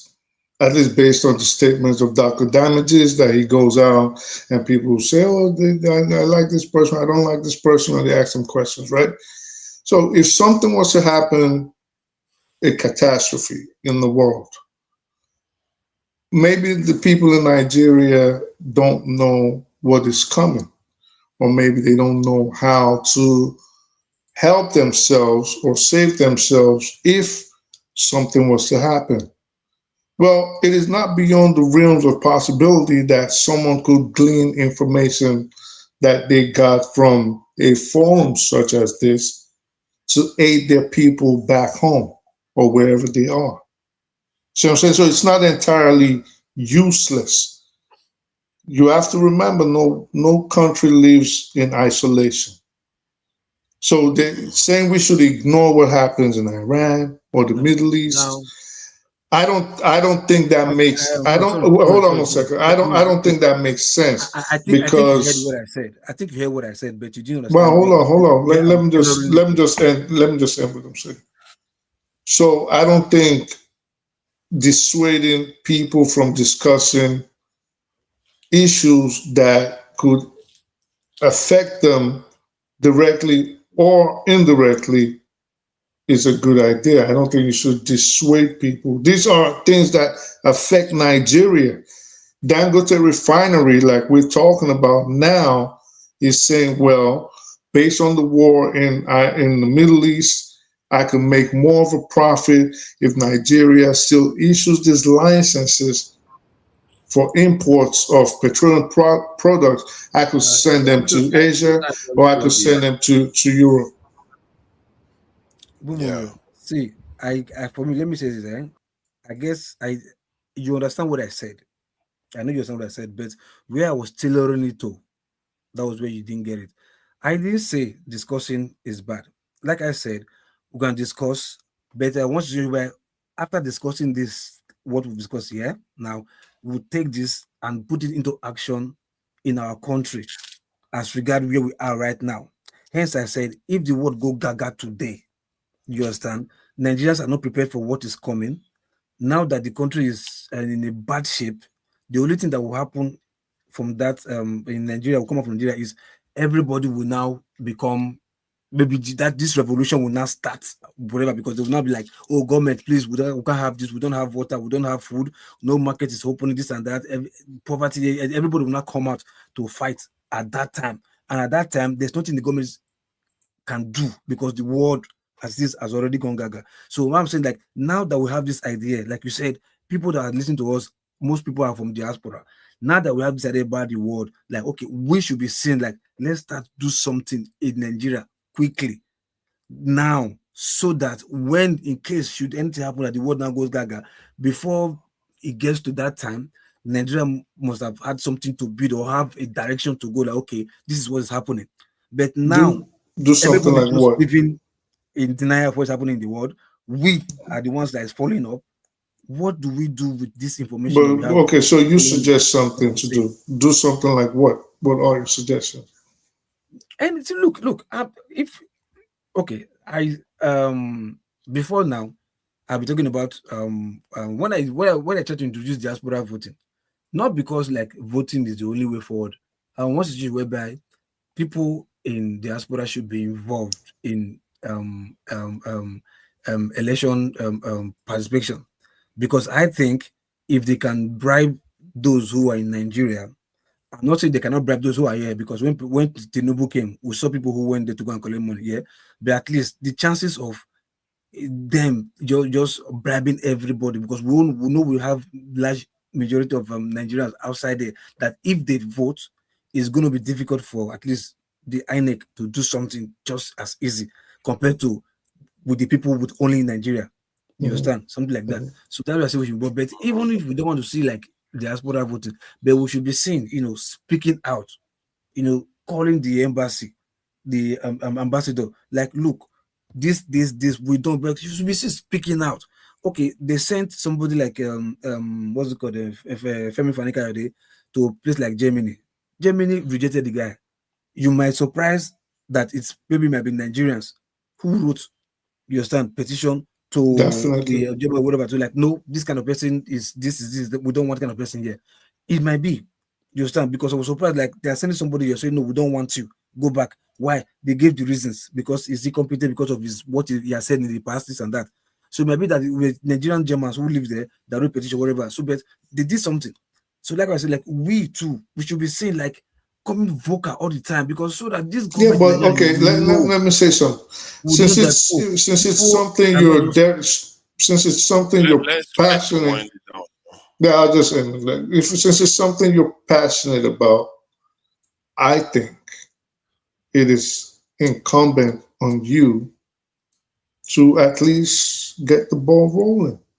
So you put something together, come up with a plan, and then you try to mobilize people, and that could be your project. The only thing I'm doing, I'm not doing it because I can't gather you because you are so many or whatever.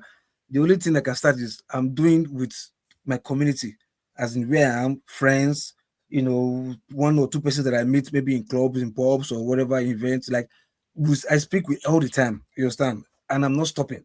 You understand? I get bashes to like, no, you're not Nigerian now. Guy, no go work, that one. No, they go vegan, no go work. Talk something else. Then maybe you gotta re-strategize and reformulate your plan and make it something that people can relate to. It'll become more catchy, and then but you also have to remember it's going to be organic. So you're not going to get a lot of people. No, you're not going to get 10,000 people at the same time. You're going to get them bit by bit. So. That's what I'm saying. Dude, that's why you do what we start something, even online. We start online, yeah. As in with that, you can start. We can't just change the topic like this now. My community. You just all this. So boom, soon enough, you will see videos coming out. Try to cheer for the time being. Because we are here to discuss a specific topic. I hear what you are saying, but maybe we should hold off for now. And I was supposed to be closing out. You saw me disappear just now. Can I just quickly say something? Yeah, I saw you disappear. Yeah, quickly, you and Femi need to say what they need to say, and so that we can round up. I was supposed to because I'm going to run out again. I'm having real trouble with my phone, unfortunately. Okay, go ahead. I've been listening for about half an hour or so. Interesting enough, no doubt. But I don't want to really disagree with Local P. I understand his frustration, but I don't think what he said is what to say. It's not what to say. You know, we Nigerians, I can't help but to say that we are stupid. We are a stupid bunch. We don't like learning from where there is to learn. The discussions that we have about global matters is nowhere, it's not even a tenth of what we discuss on this platform about Nigeria. It's not even a tenth. So where we go and say, why are we discussing about all these things? I find it very ignorant. And I dislike it a lot. Because where we're supposed to learn, nobody on this platform has any solution for Nigeria. The solutions that I bring, I know that people don't like them at all. The solution I bring is for revolution. And the revolution doesn't have to be violent, but it could be. No one ain't ready for that. Nigerians aren't ready for no violence. Nigerians are weak-bellied. Their belly is weak. They're not tough, resourceful, fighting people. We're not. It should tell you that. That's why we have stupid people who are leading us to a stupid place. I don't like that kind of thinking. You see, I remember being at school. I have to tell personal stories. Being at school, there was and it was a private school, a very well-to-do school. There was a good niche of everybody, Europeans, Africans, Caribbeans, couple Americans, and Asians of all sorts. We had Iranians, Pakistanis, Indians. We had a couple of Japanese, not too many. We had everybody in the world. And from there, from my school, I was able to learn a lot about our global circumstance. There was not one thing that anyone in the school could beat Nigerians at. Not one thing, be it sports, be it the level of intelligence, be it math, science, or anything. But you saw where people were very focused. The Persians, fantastic people. I met a lot of them. I knew a lot of them. We bonded. Chinese, fantastic people. We bonded. The thing is with our Nigerian people, we don't know where to learn from. We learn from our stupidity. We don't learn from people who are actually doing things. When we have discussions about global matters, this is where we're supposed to be understanding and learning from. What Iran is doing, they have been doing that from 1972. And they've known that they've got a long way to go into turning their nation around. You can complain about their leadership, but the fact is their leadership is whether you like them or you don't like them, that's up to you. But the fact is, over the years, their leadership has been leading their country in such a specific way that it takes them away from the hegemony of Europe and America. We, stupid idiot Nigerians, we don't even know that we should be running away from the American and European elite. We don't even know it. What we do, look, I'm here in the UK. The next man is in America. These are our enemies. We're in the land of our enemies. We don't seem to understand. Yeah, we talk too much about everywhere. Why don't we talk about home? Why don't we talk about home every single day on this platform? Are you not satisfied? Where has it brought you? Where is talking about Nigeria brought you, Local P? I want to know. It's brought us nowhere. It's brought us into more stupidity. I'm not happy with that kind of talk. Iran right now is facing the world's most powerful military force, along with the world's most propagandist force in Israel. That's what they're doing. Could we spend half a minute, bruh? If America and Israel were on the back of Nigeria, we would be pocketed all over again. We'll be in their pockets because we haven't got a nous of the steps to take. We haven't. The thing that you're talking about in Nigeria is your own government doing it. It's your own government that's killing your people. Nobody else. Nobody else. Can you take out the government? Are you even ready to pronounce that in your mind? We can talk about minutiae and this governor did this, that one did that, this religious factor. Bullshit. What does it mean? It doesn't mean anything because it's happening. I don't like the kind of speech that tells you that you shouldn't learn from other things that are happening in the world. I don't understand where you're coming from when you speak like that. I don't Like I understand said, where anybody comes sorry, from. When you speak hold on, like sorry, that. sorry. Like I Wait, said, let me land. Let me land. I'm already on zero. I've got my my battery in, but it's not functioning very well. Anyway, but you wear bad charger. Why is bad charger? brother, I just wanted you to really understand that there is learning to be done, and our people are not doing it. All our people do is show off with their English. All our people do is to tell each other that I'm very knowledgeable. I know everything. It's all rubbish. Doesn't pronounce anything. Nobody's going to take any action about anything because why? We're weak, stupid Nigerians. I don't know. Unless you get that in your mind, you are never going to be able to move forward. Never. We've had. Sorry, hold on. Before your battery, Why are I you think asking me to hold on? Did I ask you? I heard everything you said, brother. Even though I wasn't online, I heard Listen to me. everything I you know you said. heard. But probably, like I said, you didn't get the other part. Just like I was trying to explain to Bubumbre. Look, the other part of what I said is, what I mean, like discussing it is not really that bad. My own issue is like, what are we doing with it? The implementation of No, trying to brother. I don't believe. Look. That's what I'm saying. That is the other part of my argument. Here. So why is it? Because if we don't implement, discussing is like it's like useless.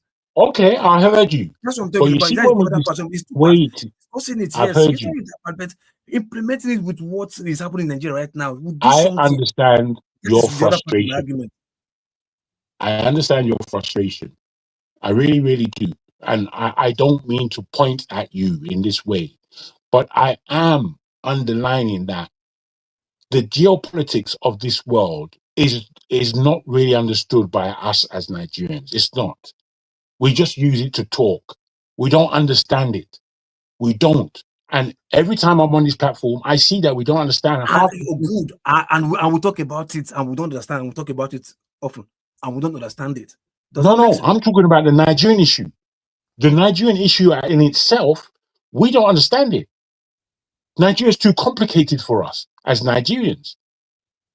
It's too complicated. But the thing is, Nigeria is not that. It's not that complicated.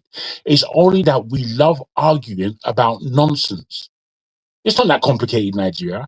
It's not. Let me Even ask you. complicated, Let me ask you. brother, help, brother, should we do brother. any? Let Should we me. do anything about it and just leave it like that because complicated? Should we?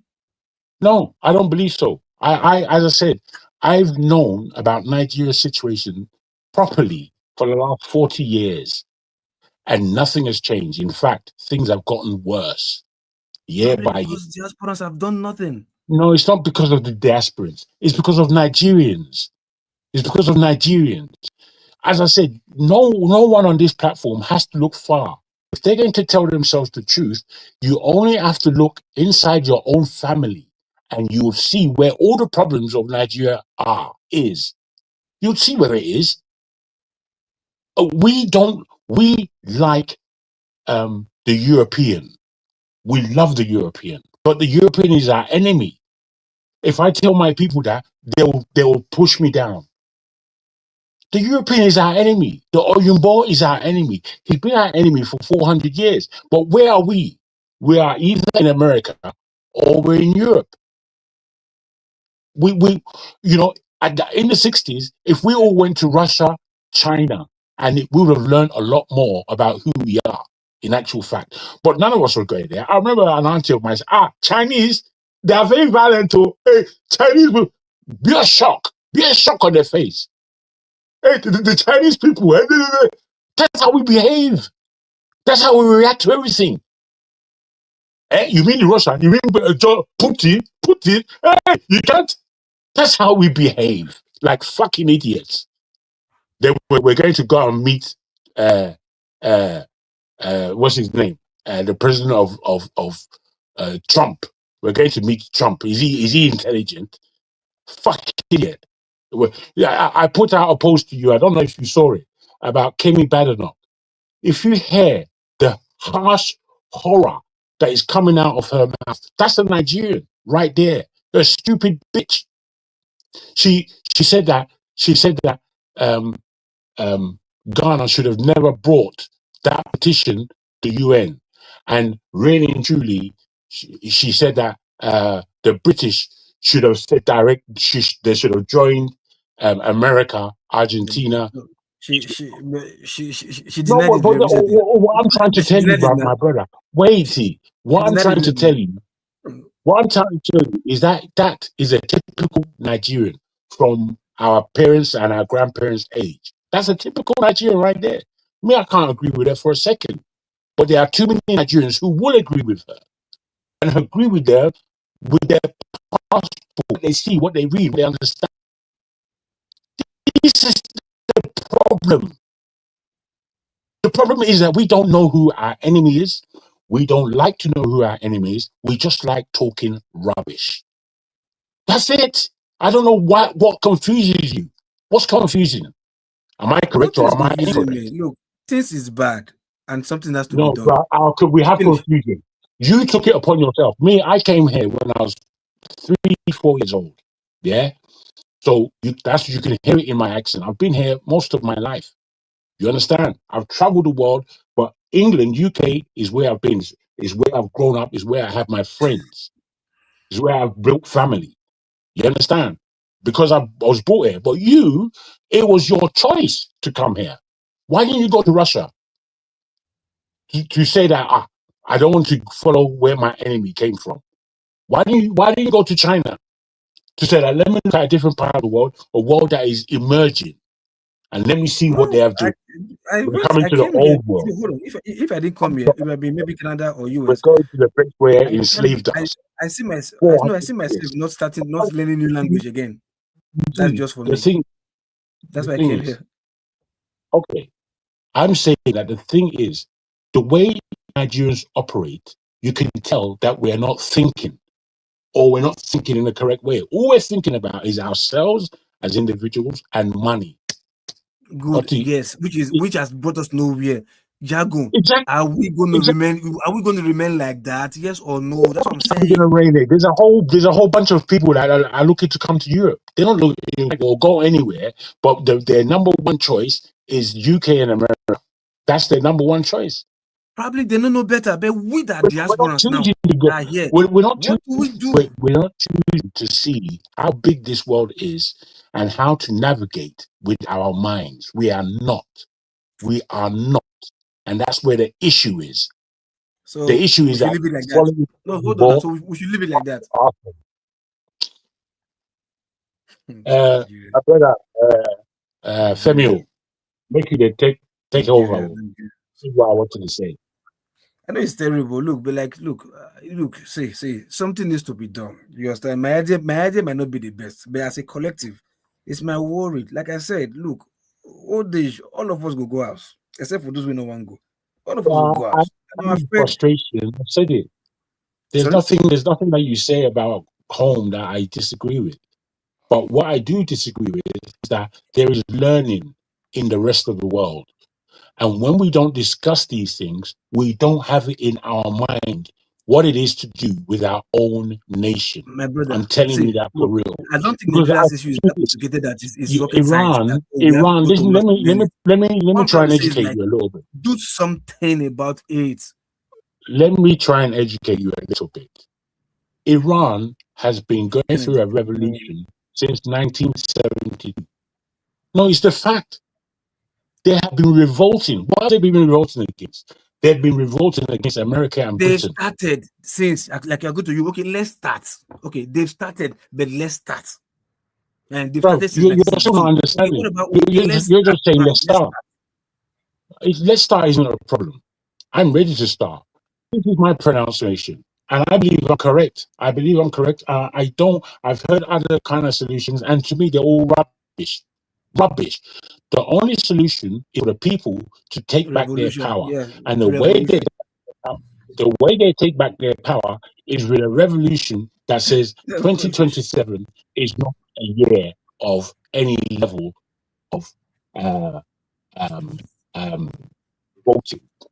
Nobody should go to the ballot to vote. Nobody. What for? What are you going there for? So that you could have another 4 years of an idiot leading you astray. Is that what you're going to the ballot for? Haven't you had this for the last 40 odd years? It's pathetic. We are pathetic. We're not a nation.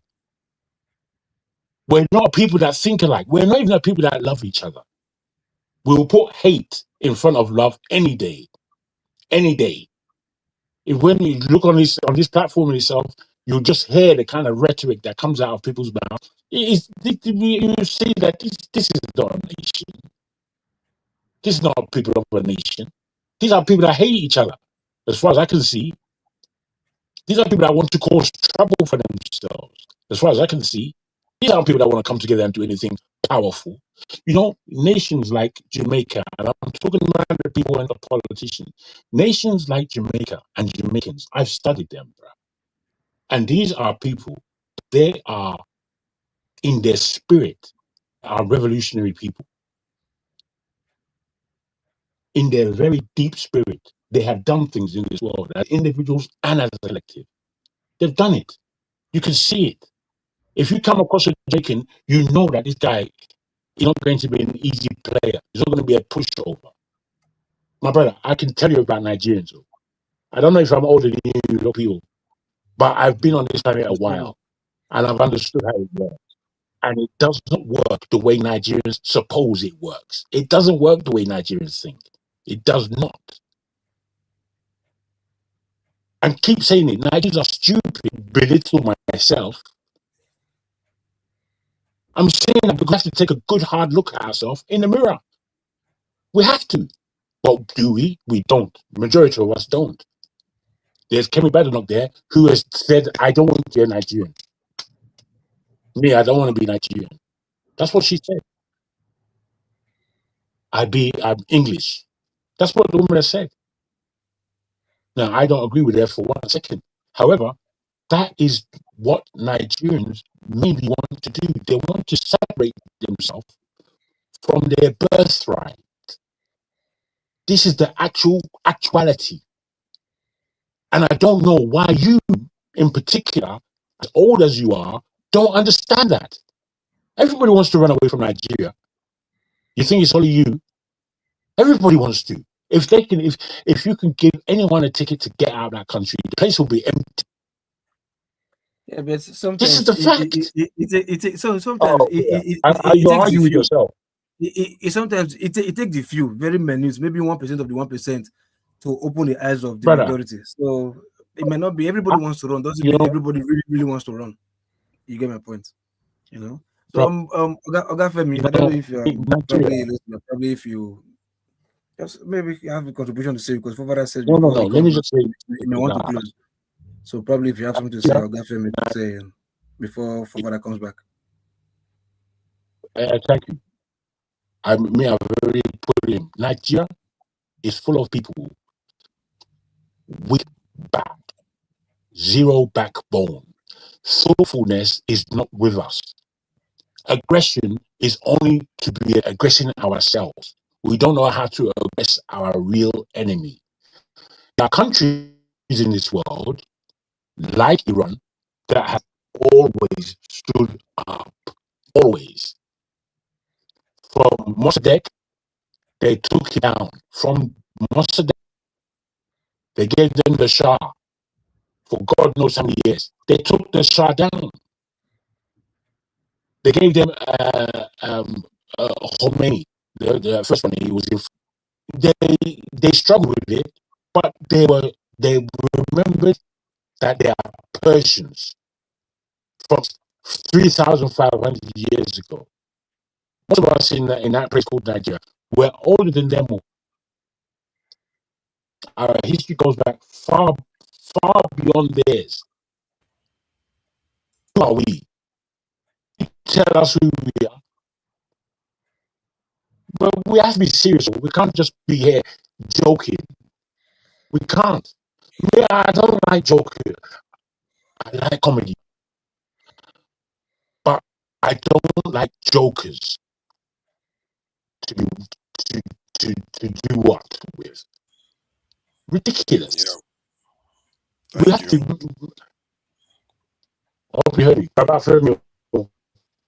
Hey, now you want to listen. Why I say make me talk since before football has come back? You know, glad and talk. Not even correct and talk. Yeah, good evening, everybody. I didn't even realize you had this going on until a couple of minutes ago. But in any case, that I align with what I've heard so far, and me personally, I have been quietly laughing back at people who come here and try to tell us what to talk about. First of all, and what not to talk about, because in my opinion, I often say it that the concept of the program, which I kind of find understandably correct, is it takes into cognizance the fact that we're not alone in this world. We're interconnected more than ever before, especially for those of us that have had the privilege of going the other climes to hopefully learn and imbibe to and know the truth. Because one thing I quickly realized, especially when I first moved to the US, initially in New York, was it didn't take me long to realize that, in fact, I think there's so much truth in living an experience than being told, because there's a lot of what programming has done that has destroyed us as just as a populace.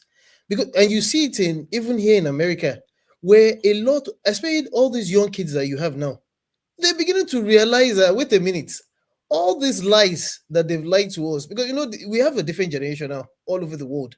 It only depends on where some of those the critical mass of that generation is pandering to. And that's why I'm very, very proud of these Iranians and how far they've come. In fact, Jagun, I think you left with the fact that they've been pushing back as far back as even Alexander the Great and maybe even prior empires that tried to get at them. And one of the things, Cyrus the Great. Cyrus the Great, rather. And one of the things that I found fascinating, and it would have been really amusing if it wasn't a serious matter, is that when I look at the House of Saud, after which Saudi Arabia is named, the Qataris and the Emiratis especially, and how artificial they are, and how much they've tried to the people at the helm, because of course, keep in mind, they don't have democracy. Forefathers, imagine they're trying to force democracy that's even failing. Tell me it's not failing in Europe as much as it's failing here. Despite all the what's it called? The pillars that are supposed to hold them. It only took someone like sometimes, yes, we may not have been alive during Mussolini and Hitler's time, but it took a Trump to let us know that there's some people they will make you realize that even all these democracy, all the institutions that we're talking about, these are human constructs.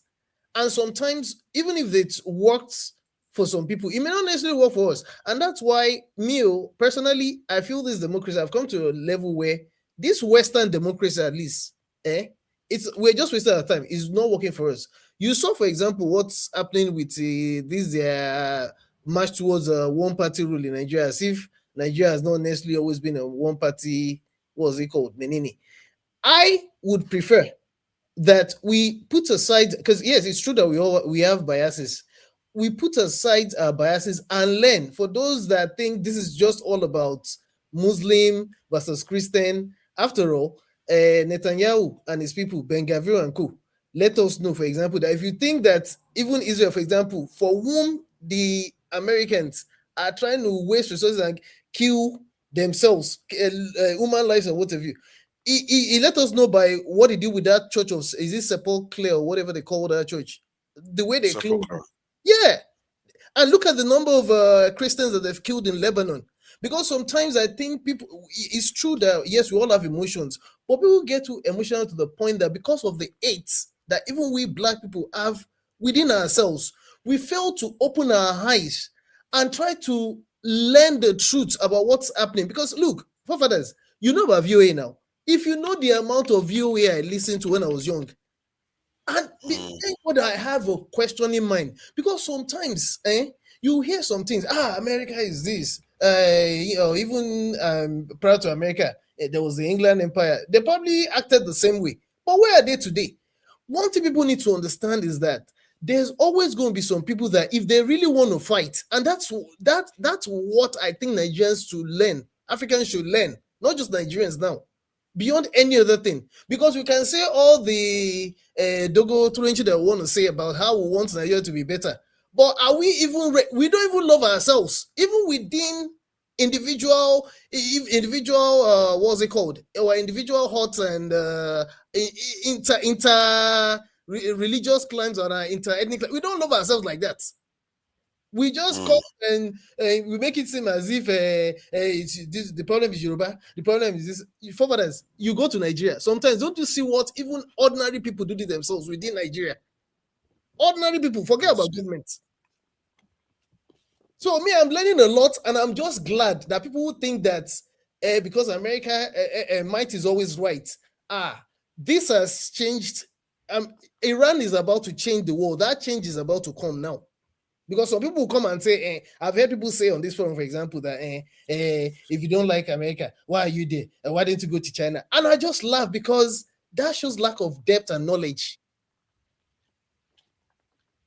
So I just feel that if there's topics to be, there's a lot to be learned by situations like this that hopefully we can apply to our situation. Let me just say, further, whether we have election in 20, in fact, is the election we've been having that we're deceiving ourselves? People, but the Tinubu will be there to 2031. Let's keep deceiving ourselves.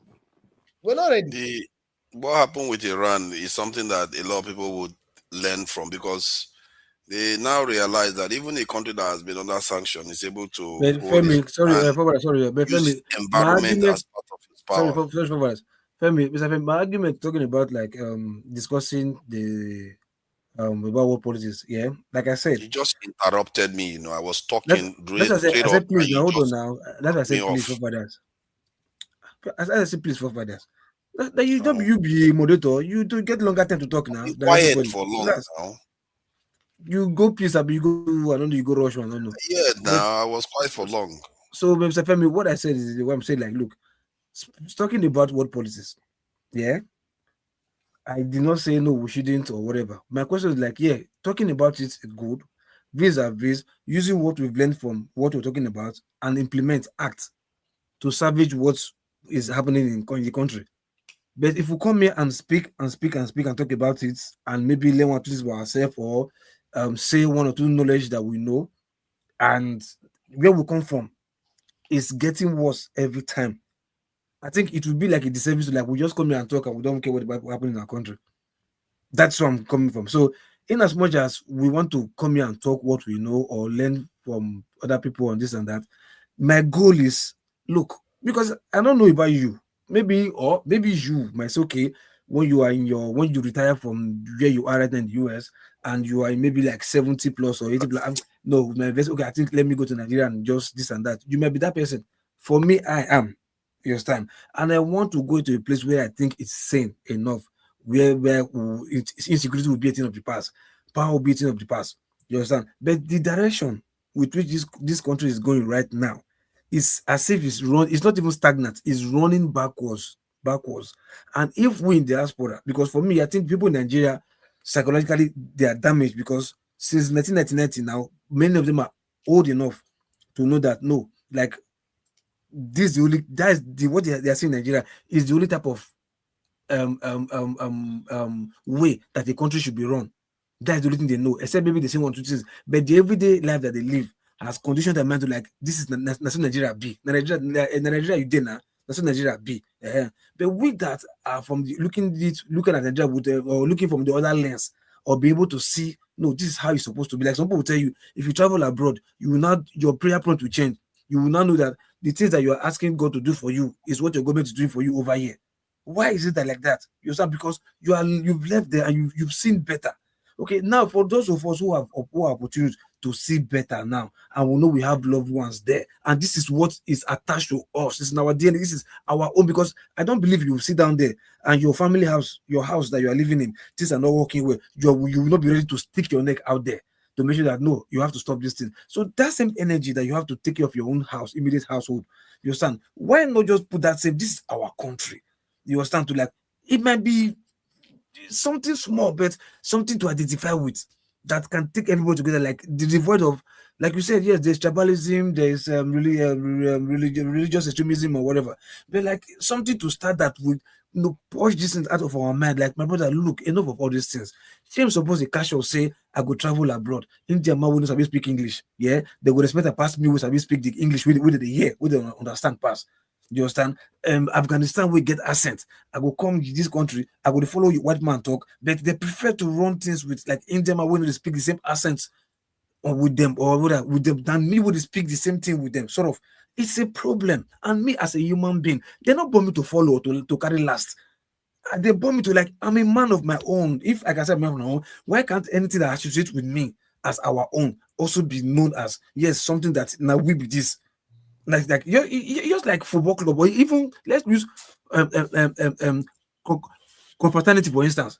You see each confra, they the whole ground like no, now me confra, my confra is strong pass.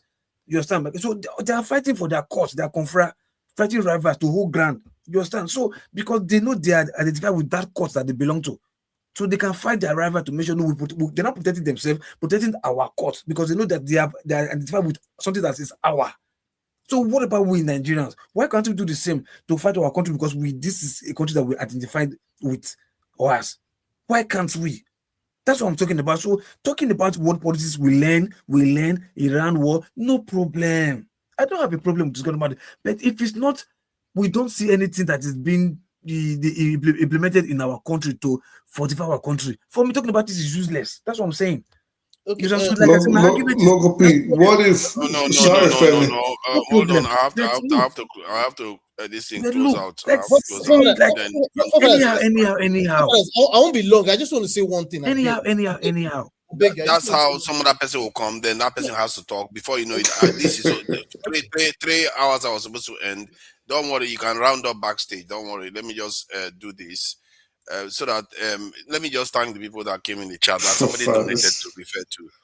Yeah, Crimson, Titan, Ikenga, Nato. Thank you for your donation, and thank you for all the people in the chat. Aladdin Kelly, Ubino, Boom Boom Ray is here too. Chriskin, troublemaker. I'm sure you are disappointed with Trump. All our politics is there. Femi Oluyinka, thank you for joining us. You're also on the panel. Fidel, I see you there. Centricast, I see you there too. Thank you all. Femi, Fumio, I see you there. And Ugochukwu Eyinaya, thank you for joining us. And to everybody else that I didn't name, I apologize. But I have to round up for the day. And for us to go away, let me just celebrate with our Nasarawa people.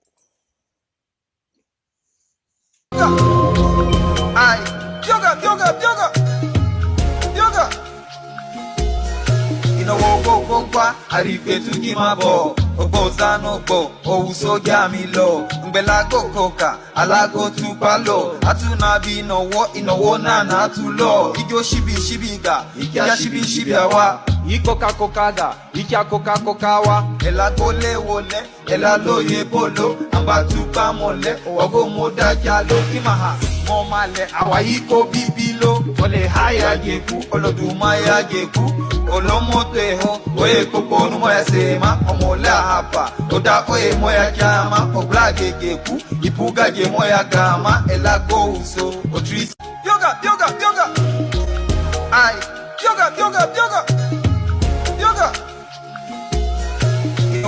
Wo, arifetu gimabo, obozano.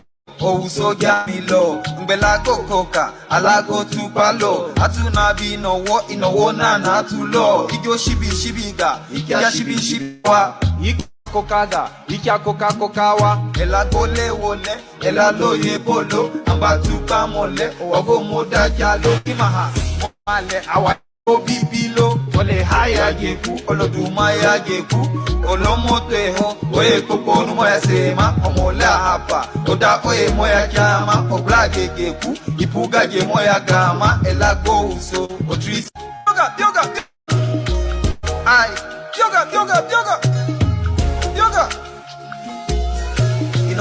wo kwa arife tukimabo obozano bo ouso gamilo ngbela kokoka alago tupalo atuna bi inowo na atulo ijo shibiga ikya shibiawa ikoka ikya koka wa elago lewole elalo yebolo ambatupa mole ogo modaja lo kimaha momale awayiko bibilo ole haya geku olodumaya geku olomoteho oye kokonu moya sema omola yoga ai yoga